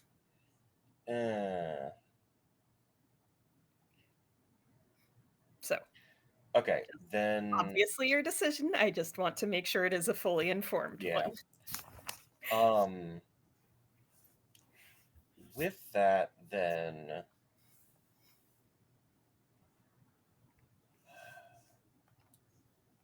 maybe I want to use the. Can I use Death Walked here again? I'm going to say yes, but you might want to find somewhere else to use it. What I had in mind was that I was going to use the marked for death thing with Mr. Knock to attempt to locate him and drive us like toward wherever Mr. Knock is. Interesting. This sounds less like Death Knocked here and more like let me double check that I'm getting the name of this move right. but power through darkness. Okay. And that's basically pushing the limits of your established supernatural powers. Okay. I am fine with that. Okay. And my goal is by finding Mr. Knock, since Mr. Knock has to be the one to fully open the door in my mind, then I can uh, find where the door is. Okay. So I will use 3 darkness tokens. Alrighty then. And how many darkness tokens will that leave you with at the end of this 4. roll? 4. Okay.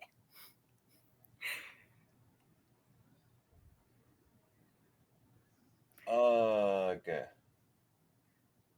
So, if you want, you can spend some bonds to modify that. Or you can accept the failure. Sin, if you're okay, can I make a suggestion? I'm listening. So my hands around your heart. When you share an intimate moment together, either of you can mark a condition to reflect your relationship. Considering what Dee just said to Tuttle, I would argue that Tuttle is very, like, at this point, very determined and I would say viciously determined at this point to be helpful after what just happened to Dee and York. And would say one of you gains a key at great cost. Could that get Dee a key and would be enough to make that a success?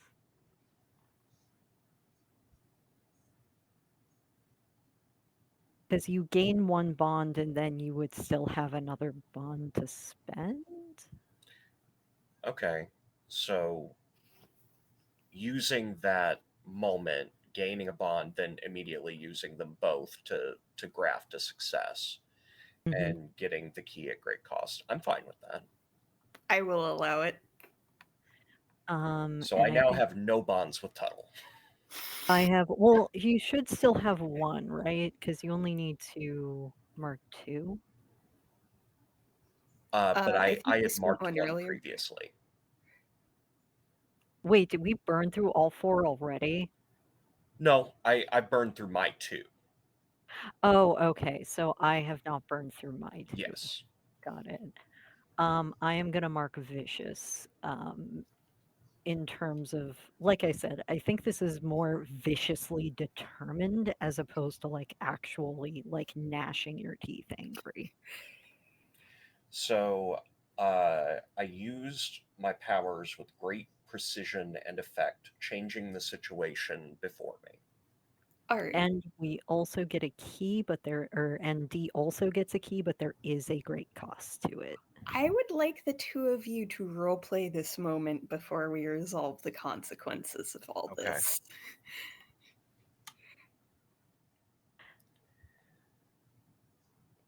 So this would be right after York said, like, what, you really need to get that under control.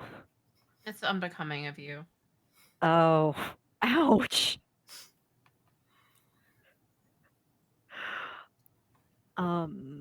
So because one of the other things that the playbook can do is give power to other people. So I think at this point,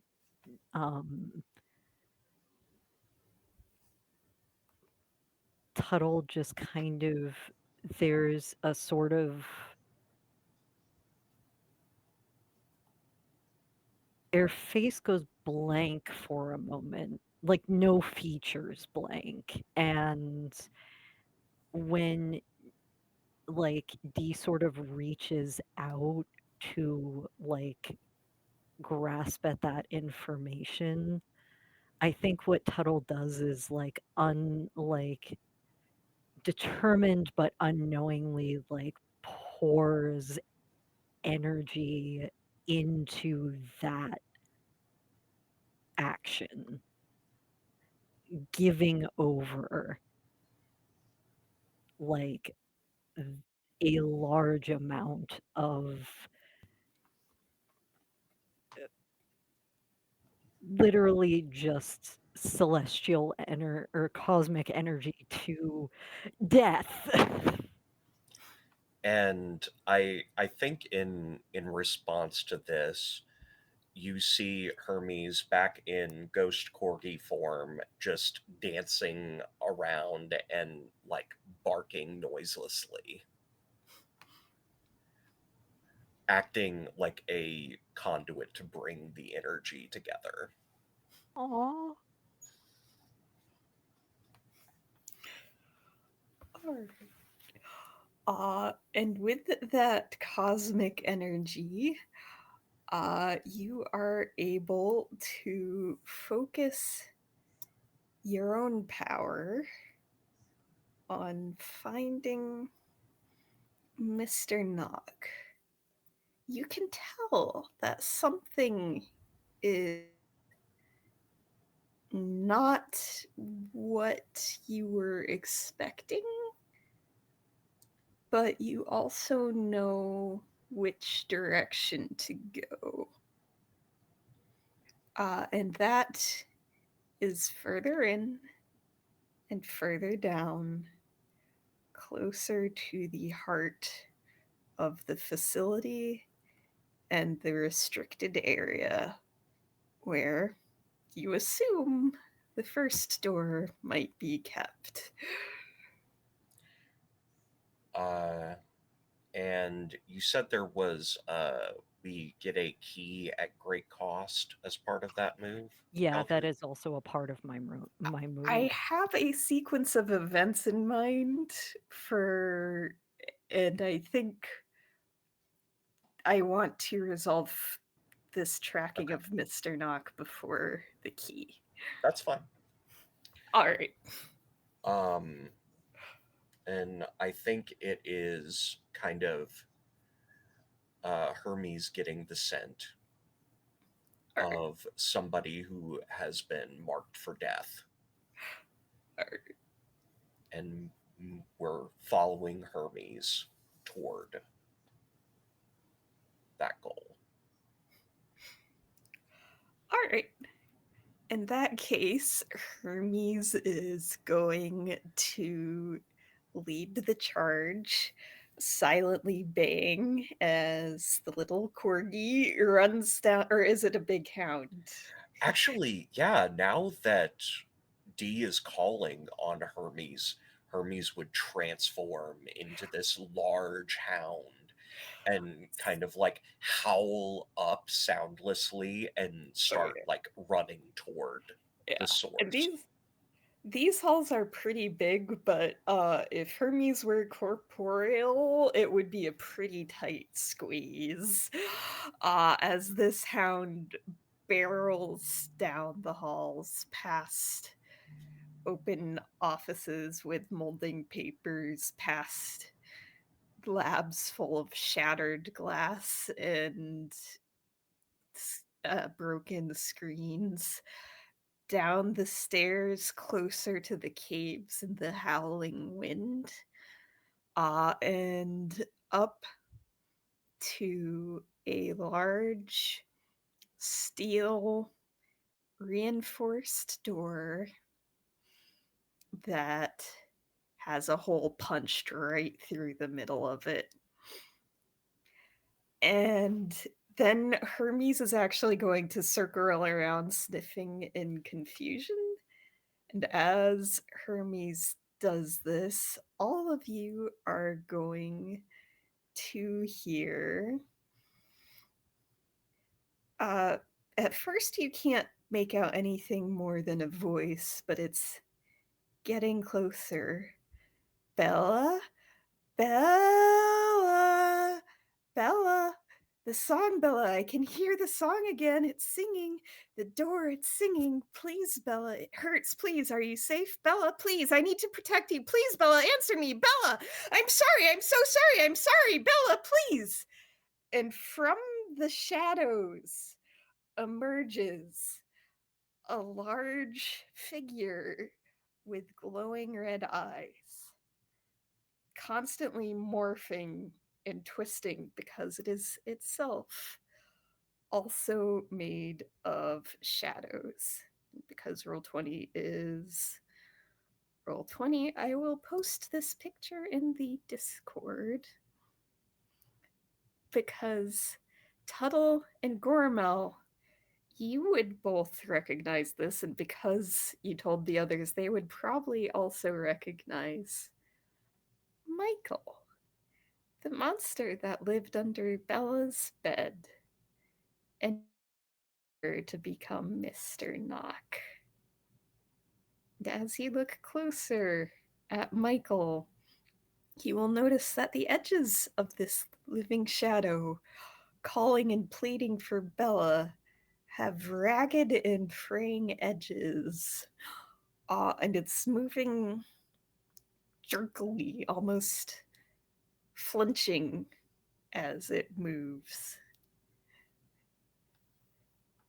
And then time stops around D.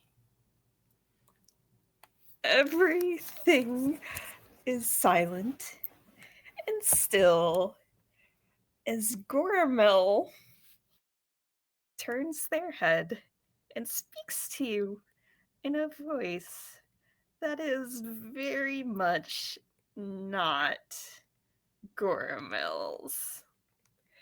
So, you thought that this ragged half of a little mortal doll was going to help you retake your throne.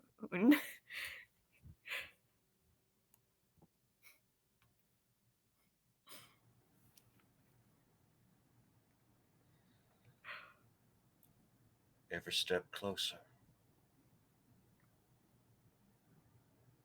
I'm sorry, could you say that again? Every step closer. 2 steps forward, 1 step back. That's how it works.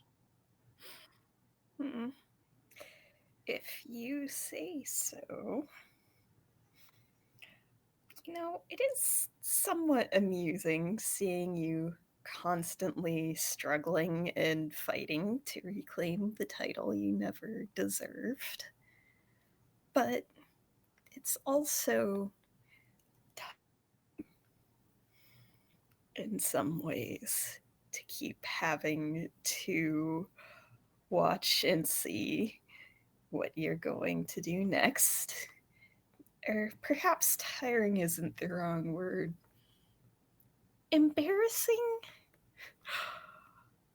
So I'm going to ask you to make a choice.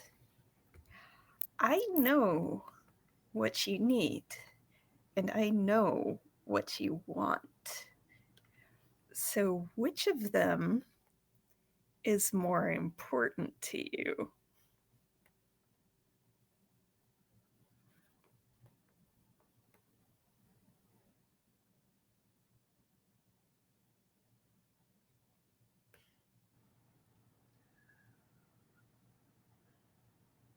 What I want, Oh, what I. you. No, no. Oh, sorry. Slow statement. What I want, I will always get in the end. It is more important to have what I need right now. Well, in that case, I'm going to let you in on a little secret that might get you a step closer to what you need. And what they are going to do is they are going to beckon for you to follow them in through the door. Do you?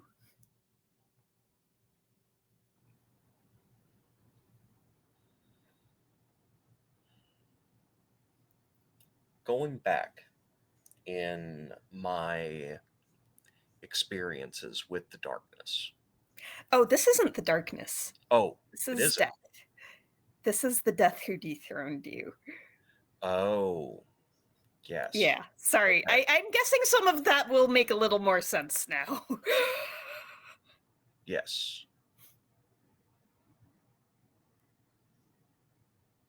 Do you want to change anything you said? No, I'm sorry. no. I could have made that clearer. No, it's clear in my move how it works. I just forgot, so that's on me. Mm. And I think the statement of confidence that D will always get what they want in the end is even more powerful when they're talking to the person they're going to kill. So yes, they will follow All right. the imposter through the door. Da-da.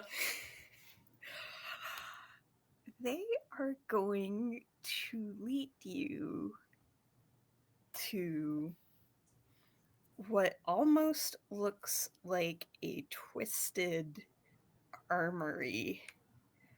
There are, but these are not weapons of war. There are syringes, there are long spikes, and there are scalpels of all sorts of sizes.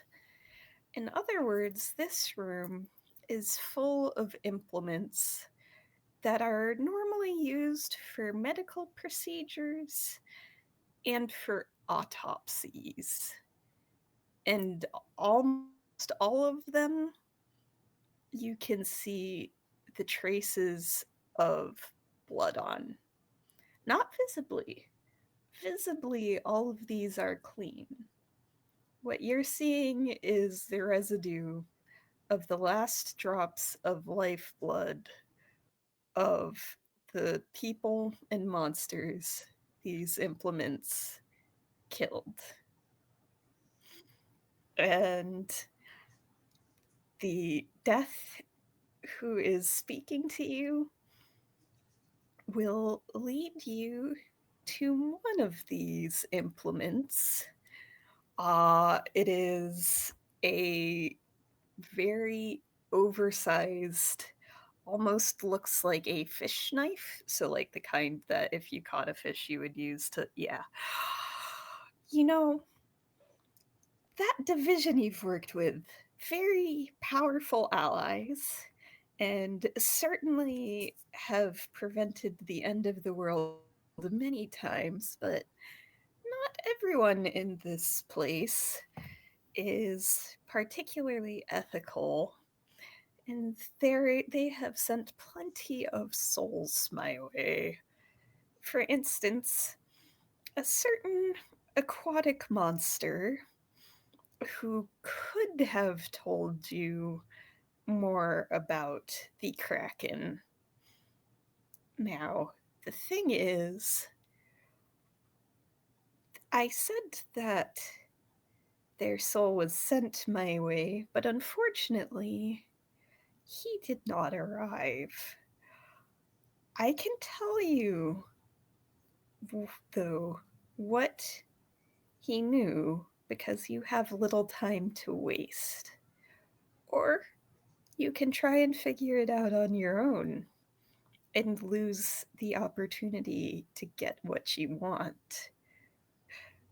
Or, so, it sounds like, but if you proceed after talking to me, I think you'll find that what you want is very different from what you need. and he is going to hold out this knife that was used to kill the aquatic monster. So, would you like me to tell you what you need to know, or would you like to search for it yourself?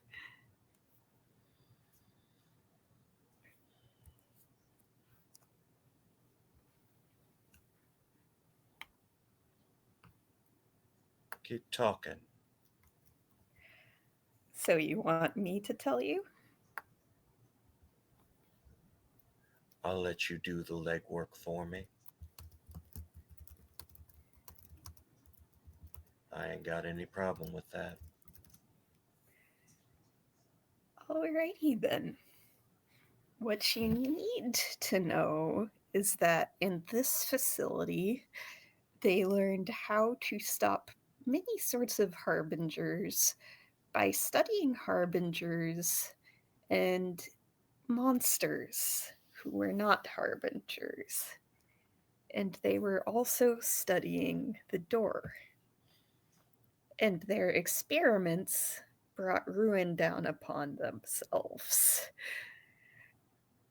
They are going to then, if you don't accept the knife from them, they will just place it on the operating table next to you. And I can tell you that if you remember anything about your time as death, you will probably remember that one murder always leads to more. Someone came here who wants revenge, and someone came here who wants power, and someone came here who wants both. And with that, death will vanish, leaving you with a very confused Goramel in the middle of this lab. And also leaving York and Tuttle with Michael, who has just realized he is not alone. He is going to loom over the two of you. Have you seen Bella? Do you know where Bella is? Where is she? Where is she?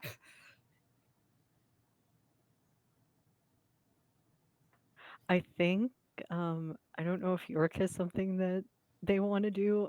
Tuttle is just gonna freeze because they just heard several things they've been repeating tonight, like I'm sorry," and that's just. Uh, I feel like I'm just taking some darkness tokens for that. Go for it. You don't have to. Or yeah, no, I did ask you to, so I just have a general gist of how many darkness tokens, but yeah. I am at, if I'm taking 2, I'd be at 6. Potential fun times. But I will let York take it from there because Tuttle just doesn't know what to say.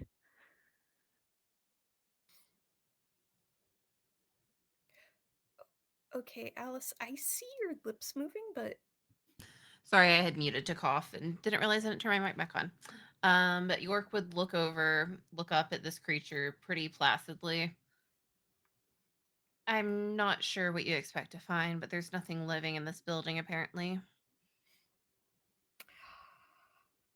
but Bella is here. I know Bella is here. I need to find Bella. And they are going to, but the door, it sings, and they are going to start drifting past you through the hole in the big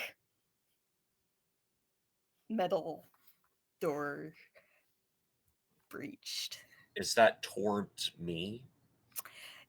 into the area you're in, basically.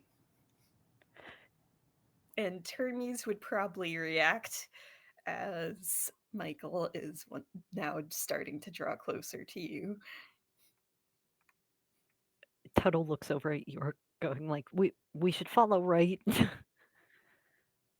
I mean, I'm pretty sure that's one of ones that we came for. The other one, hopefully, it'll lead us to it. So, What? welcome to stay here. No, I'm coming following York.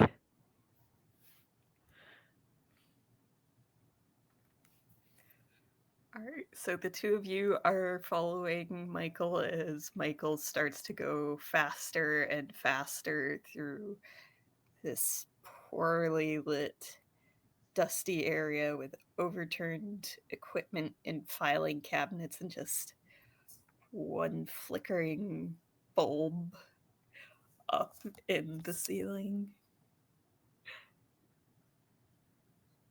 Yeah. All right. Yeah, so Gormel has been trying to get Dee to answer what's going on, why am I over here, where are the others? Dee, you can notice Hermes is reacting and on the scent again. I am going to pick up the fish knife and follow Hermes and literally disregard Goromel. Goromel has done nothing important at this point. They are not of interest to me.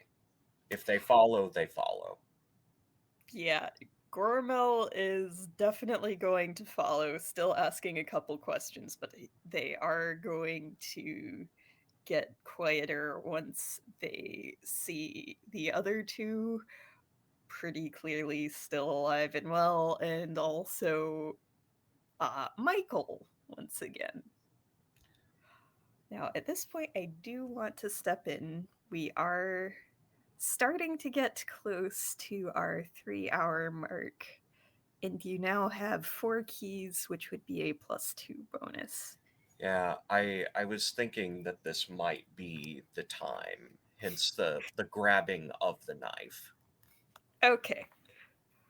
So, are all of you in agreement to try and unlock Doom's door? I think that's what we're related to, anyways. Yeah. Alright. So, if that's the case, then um I guess do I lay out what I believe the door to be? All right. So I will say there are kind of two main options to do this. One would be one player lays out a theory and then you discuss and refine it as a group. One would be one person the theory, and as long as none of the other players veto it, that's what you roll for. And another would be you take turns connecting keys to facets and adding to the theory. Does anyone have preferences? I just Okay. have one thing in mind overall, All right. All right. and that's that the surgical implement that I have picked up is the key to the door.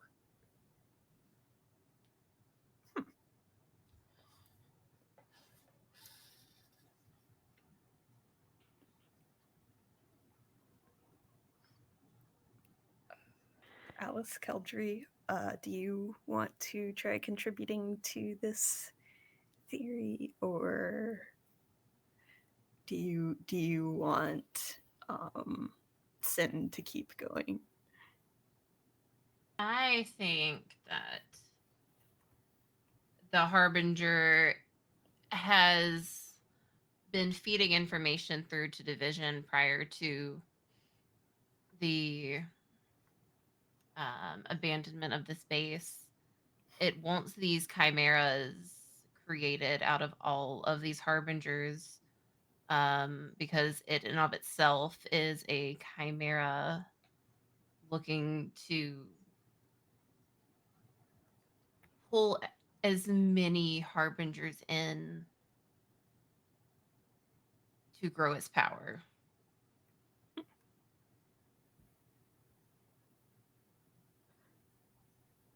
That's why there's been all of these studies and cases to contain harbingers because whatever it is on the other side of this door has been whispering to division agents and scientists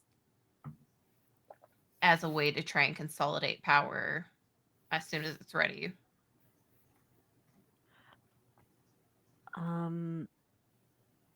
I have a couple of ideas. One is connecting the Song of the Kraken on the tape recorder to the Harbinger.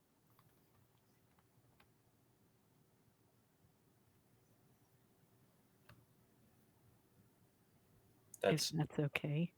that's exactly what I was thinking. Yeah. So,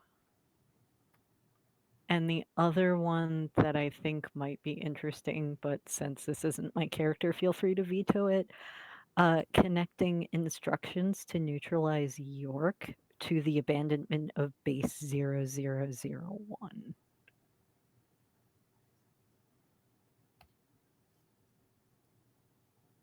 Because of the chimera and the kind of powers that York has. If that makes sense. If that's okay. Definitely. I could even tack on to that the harbinger um was looking for divine slash harbingers that had divinity in the first place because even the scientists weren't able to like fully recreate the kind of creatures that are made from divine powers. And also the Song of the Kraken on the tape recorder, just to connect it to Mr. Knock being drawn here to the opening of the door. I think the Kraken is behind the door. I connected the song to the Harbinger. Should we change it? No, that's No, I connected. think they're both connected. That's what I was saying. Oh, okay. Oh, all right. So it looks like 3 keys are connected to 3 facets. So surgical implement, which one are you Surgical implement to the door. to the door? All right.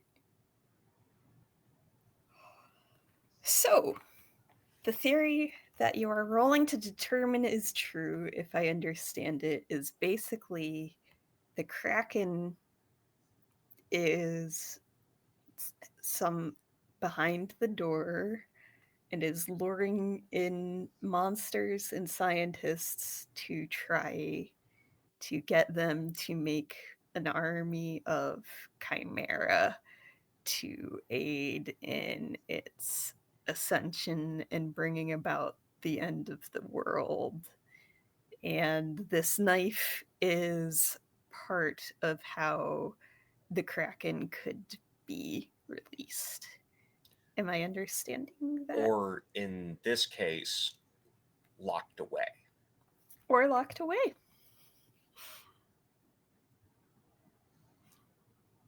So So who is going to make the roll? I mean, I'm fine with making the roll since it started. I will say this now. If I get another 3 on the dice from roll 20, I'm using physical dice for the rest of the series. Because I've gotten awful rolls tonight.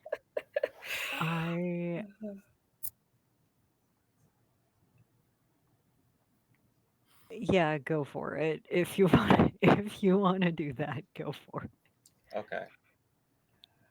Then, if I'm correct, we have a +2.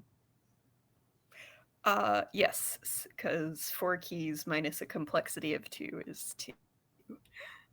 Okay. Oh my god. Really? Righty then. So, this roll can't be modified by darkness tokens or bonds. Roll is what the roll is, and apparently Sin will be using physical dice Yes. from now on. And on a 7 minus, the door remains hidden. The theory was the wrong one. Every PC marks one ruin. In addition, precious time is lost, and the doomsday clock ticks forward. If this fills the doomsday clock, the Harbinger has claimed the power of the door. PCs will face the worst possible circumstances. And And I get rid of any bonds that I may have had with Roll20. the Sounds about clock right. the clock has just been filled. So, there is going to be two things happening at once. The power of the first door is going to explode out around you, carrying with it pain and blood. The howlers are all going to cry out in unison. And Michael is going to shriek along with them. And with that, the base engages one last security measure. There are very few computer screens in this area, but there's one that flickers to life with a red alert. And around you, the floor rumbles as out from hidden compartments, and in some cases, up through the caverns, emerge the Titans. These Titans are robots, basically, but that is such a simplistic description of what they are. They're made of titanium reinforced with magic empowered by the fire of Prometheus. These titans are one last failsafe meant to take out harbingers that breach the first door. And they are so old, unfortunately, that they cannot distinguish between harbingers and omen class monsters. On that note, I do want to, before we go in, I do want to check in. It has now been 3 hours since our scheduled start time. Do we want to play this out, or do we want to leave this on a cliffhanger?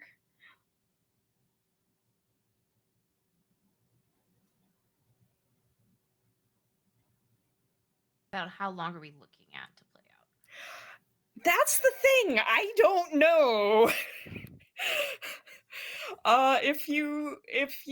If you are clever and roll well, it's possible you could curb stomp the Titans, catch up with the Harbinger, and stop them from unleashing whatever power they've obtained. If things do not go smoothly, it could take much longer than that. I'm up for at least trying to curb stomp the Titans. All right. At least face the Titans and then see how long that takes before seeing if you want to face the Harbinger. I'm fine with that. All right. Yeah, in that case, the first. So in this specific area, there are going to be a half dozen titans that emerge. 3 of them are going to line up in a shield wall and activate defensive force fields. The other 3 are going to shoot lasers and spell bolts at you from behind the safety of this shield wall.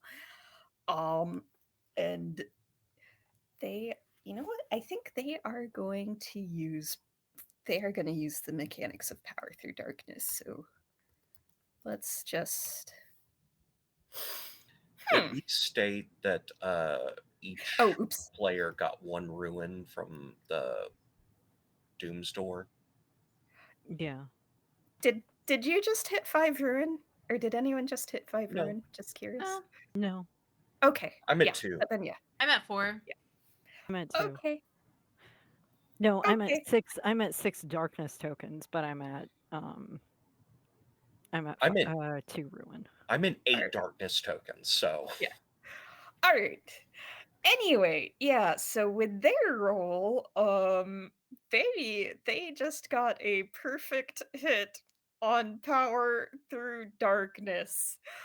So all of you, including Goramel, are gonna get shot with the type of ammunition that is most suited to counter you. I would like each of you to describe what kind of ammunition you get hit with and mark a condition accordingly.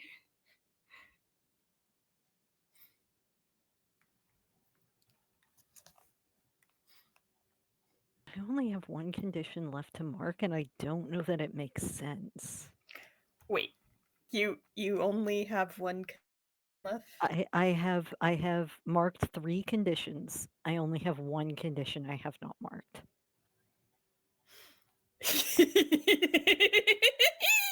And that condition is obsessed, which is why I'm not sure how to mark it. Because the Okay, I thing will remind you that what that last condition is doesn't necessarily matter, because when you mark that last condition, you're gonna hit your breaking point. So I would like to start with Sin, and then Alice, and then we can come back to you. for the record, mine is pretty easy. They're bullets encased. They have pure light inside them. Very nice. And So what condition me? are you? Let's mark vicious. Makes sense.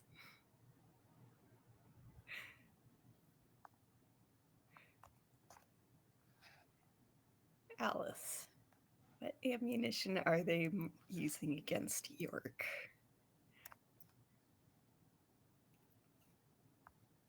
The closest thing probably to what Hellfire is. It Yeah. kind of blazes across their skin, and for all it looks like stone and marble, it starts to blister like wood, like paper, and begins to flake off of them, ichor just pouring to the surface. And I'm going to mark raging. Yeah, sounds about right.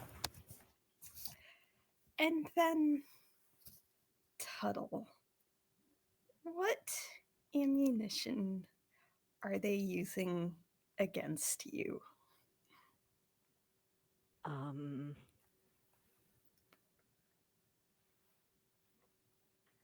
I think, I mean, If you're trying to get rid of a star, what other way do you do it aside from tossing it into a black hole? So they're trying to turn gravity against you. Yeah. Now, question. Mm. When a PC is about to mark their final condition and hit their breaking point, I am to ask, would you like me to intervene?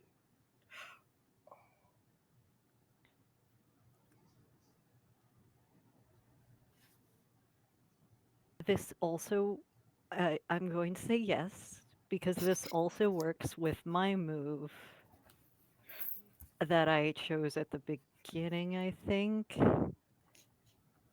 that says when you hit your breaking point, your heart chooses they do nothing, or they intervene, describe how they hurt themselves to protect you, clear all of your conditions, but they mark one condition or one ruin.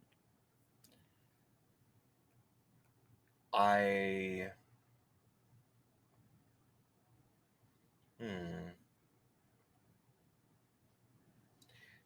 We will end up marking one fewer ruin if I intervene through Okay. your move. I will say then, you said for my move? Yeah.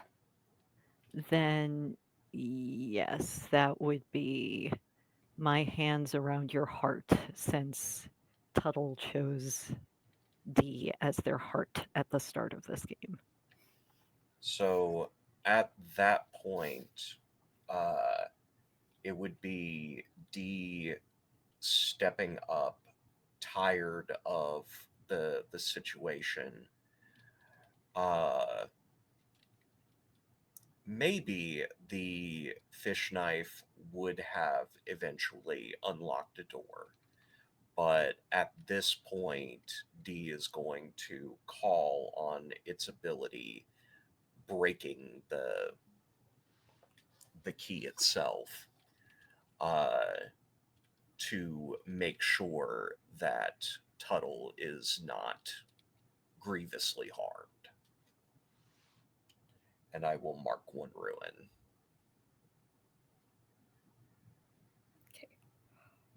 Hold on. And this is my hands around your heart. Yeah, the move is my hands around your heart.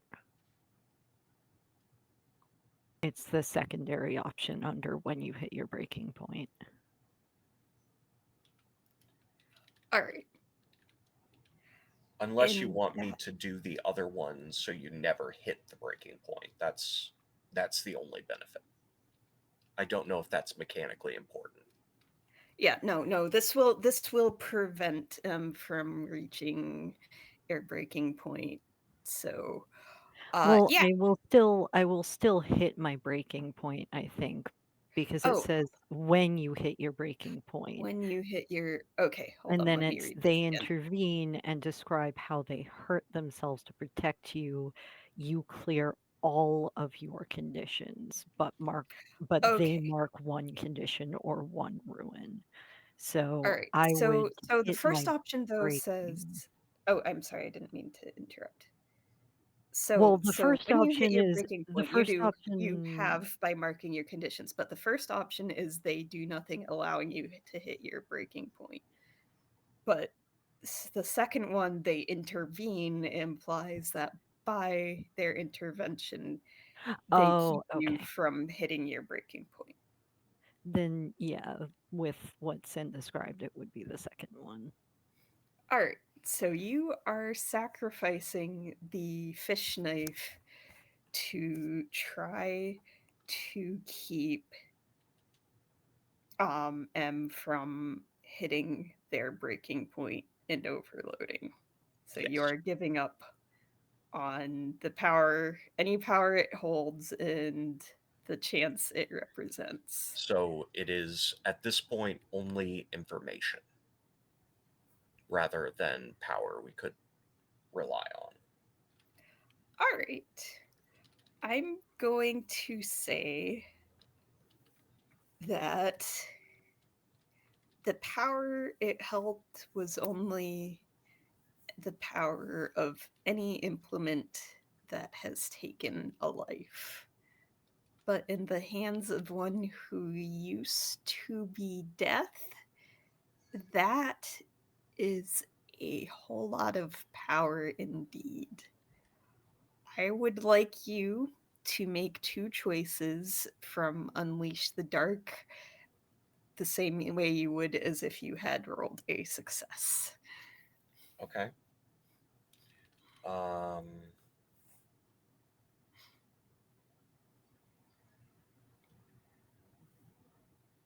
And then once you've made your choice, I will give you full carte blanche to describe how this goes down. oh,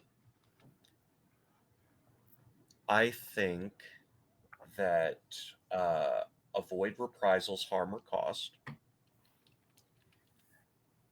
Maybe there is still a bit of magic left in the knife after I'm done. But the other is get what you want from them. Mhm. I think by creating such a defensive show of magic that we finally read as division, Hmm. making the Titans ignore us and move further into the actual Harbinger. All right. Yeah. They stand there for a moment spitting out error codes before lining up and marching in closer to the first door.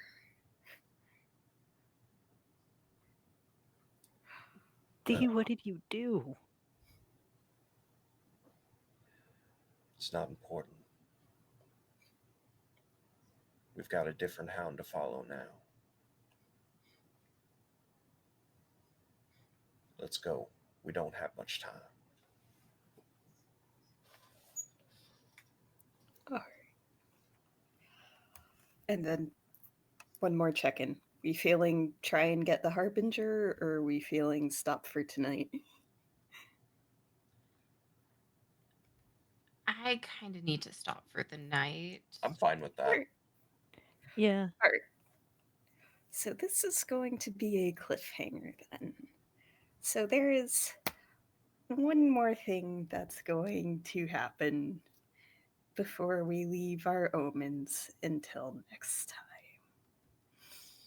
In the relative lull that follows the Titans heading toward the first door, there's going to be a banging sound, a metallic banging sound, like somebody is knocking, and it's coming from one of the nearby labs. It's going to get louder and louder, and then all of a sudden, there's a loud metallic shriek, like something just gave, and footsteps coming toward you. And we will find out who or what is approaching and whether it even matters if the world is gonna end next session. Screaming. All right. Thank you for playing, and also join us 31st at 8 p.m. Eastern for a Hero Catastrophe one shot on Nerds with Dice, and February 6th, 8 p.m. Eastern for a new Monster of the Week campaign with an all black cast. Check out YouTube for more adventures from Nerds with Dice. If you have a story you wish to tell or a game you wish to showcase, our Creators app is always open and can be found on Twitter and Blue Sky, or ask for the link in our Discord. And also, just once again, hi, I'm the keeper for this. My name is Julia LaFond. I'm also a pro GM, and I have an keys campaign that could use some players. So feel free to check me out on Start Playing Games if you think I would be a fun person to run a table for you. And just so people know, we will be raiding Entropy Emporium at the end of our outros.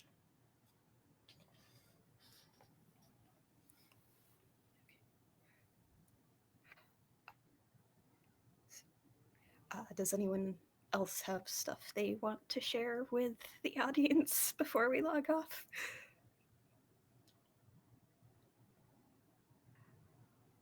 Oh, yeah. Cool. Hi. I'm Keldry.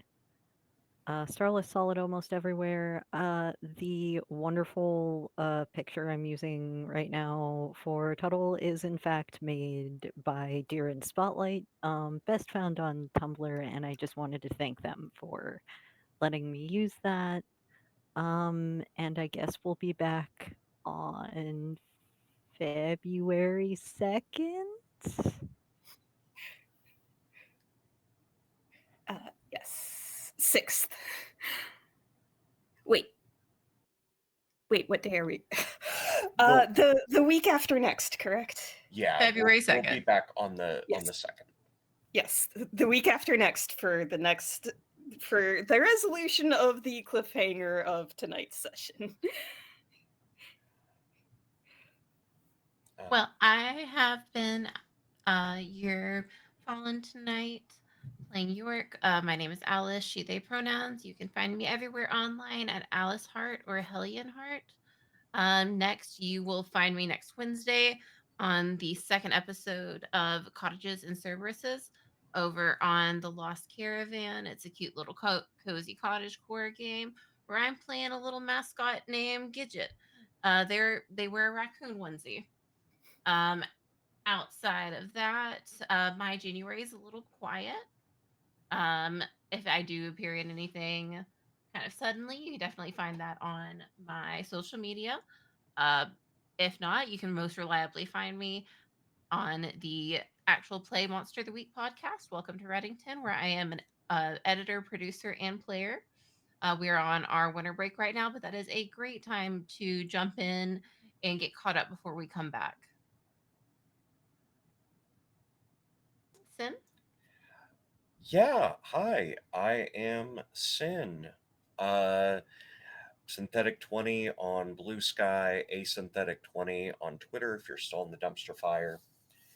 I have been the not so lovable D, trying to regain their crown, and I'm going to be in a lot of places. I just checked. I have 10 commitments this year so far, and that's like campaigns, most of them. Uh, but I'm going to highlight one of them on the 5th of February. Uh, I am going to be hosting on my own personal channel, which has now been rebranded to Queensgate Chronicles. Uh, I have a group of players that are going to be in a fantastic world, uh, kind of inspired by the Planescape setting because that's my favorite setting. Except they're going to be running a tea shop in this fantasy world, and nothing bad is going to happen to them despite the fact that it's a horror game. Nothing bad is ever going to occur. They'll all be fine, I'm sure. It's actually a And workplace comedy. yeah, it's a workplace comedy horror game. But if you want to look at all of the other stuff, I am usually sharing stuff all the time on socials. I'm a chancellor here at Nerds with Dice, so there's a bunch of things coming down the pipeline. two of those commitments I can't even give the dates of yet because we haven't confirmed them publicly, because that's how commitments work. You get them from the people first. Anyhow, Julia, do you have anything else that you'd like to say, or should we kick it over to Entropy Emporium? Oh, I guess I should probably also pitch my creative writing stuff. Like, Yeah. yeah, I do creative writing, short stories mostly, but also some poetry and nonfiction. So if you like that sort of thing, you can also check out my website, which is jklafondwriter.wordpress.com. Nice. All right. Well, then, we will see you soon. Have a lovely day. See you next time.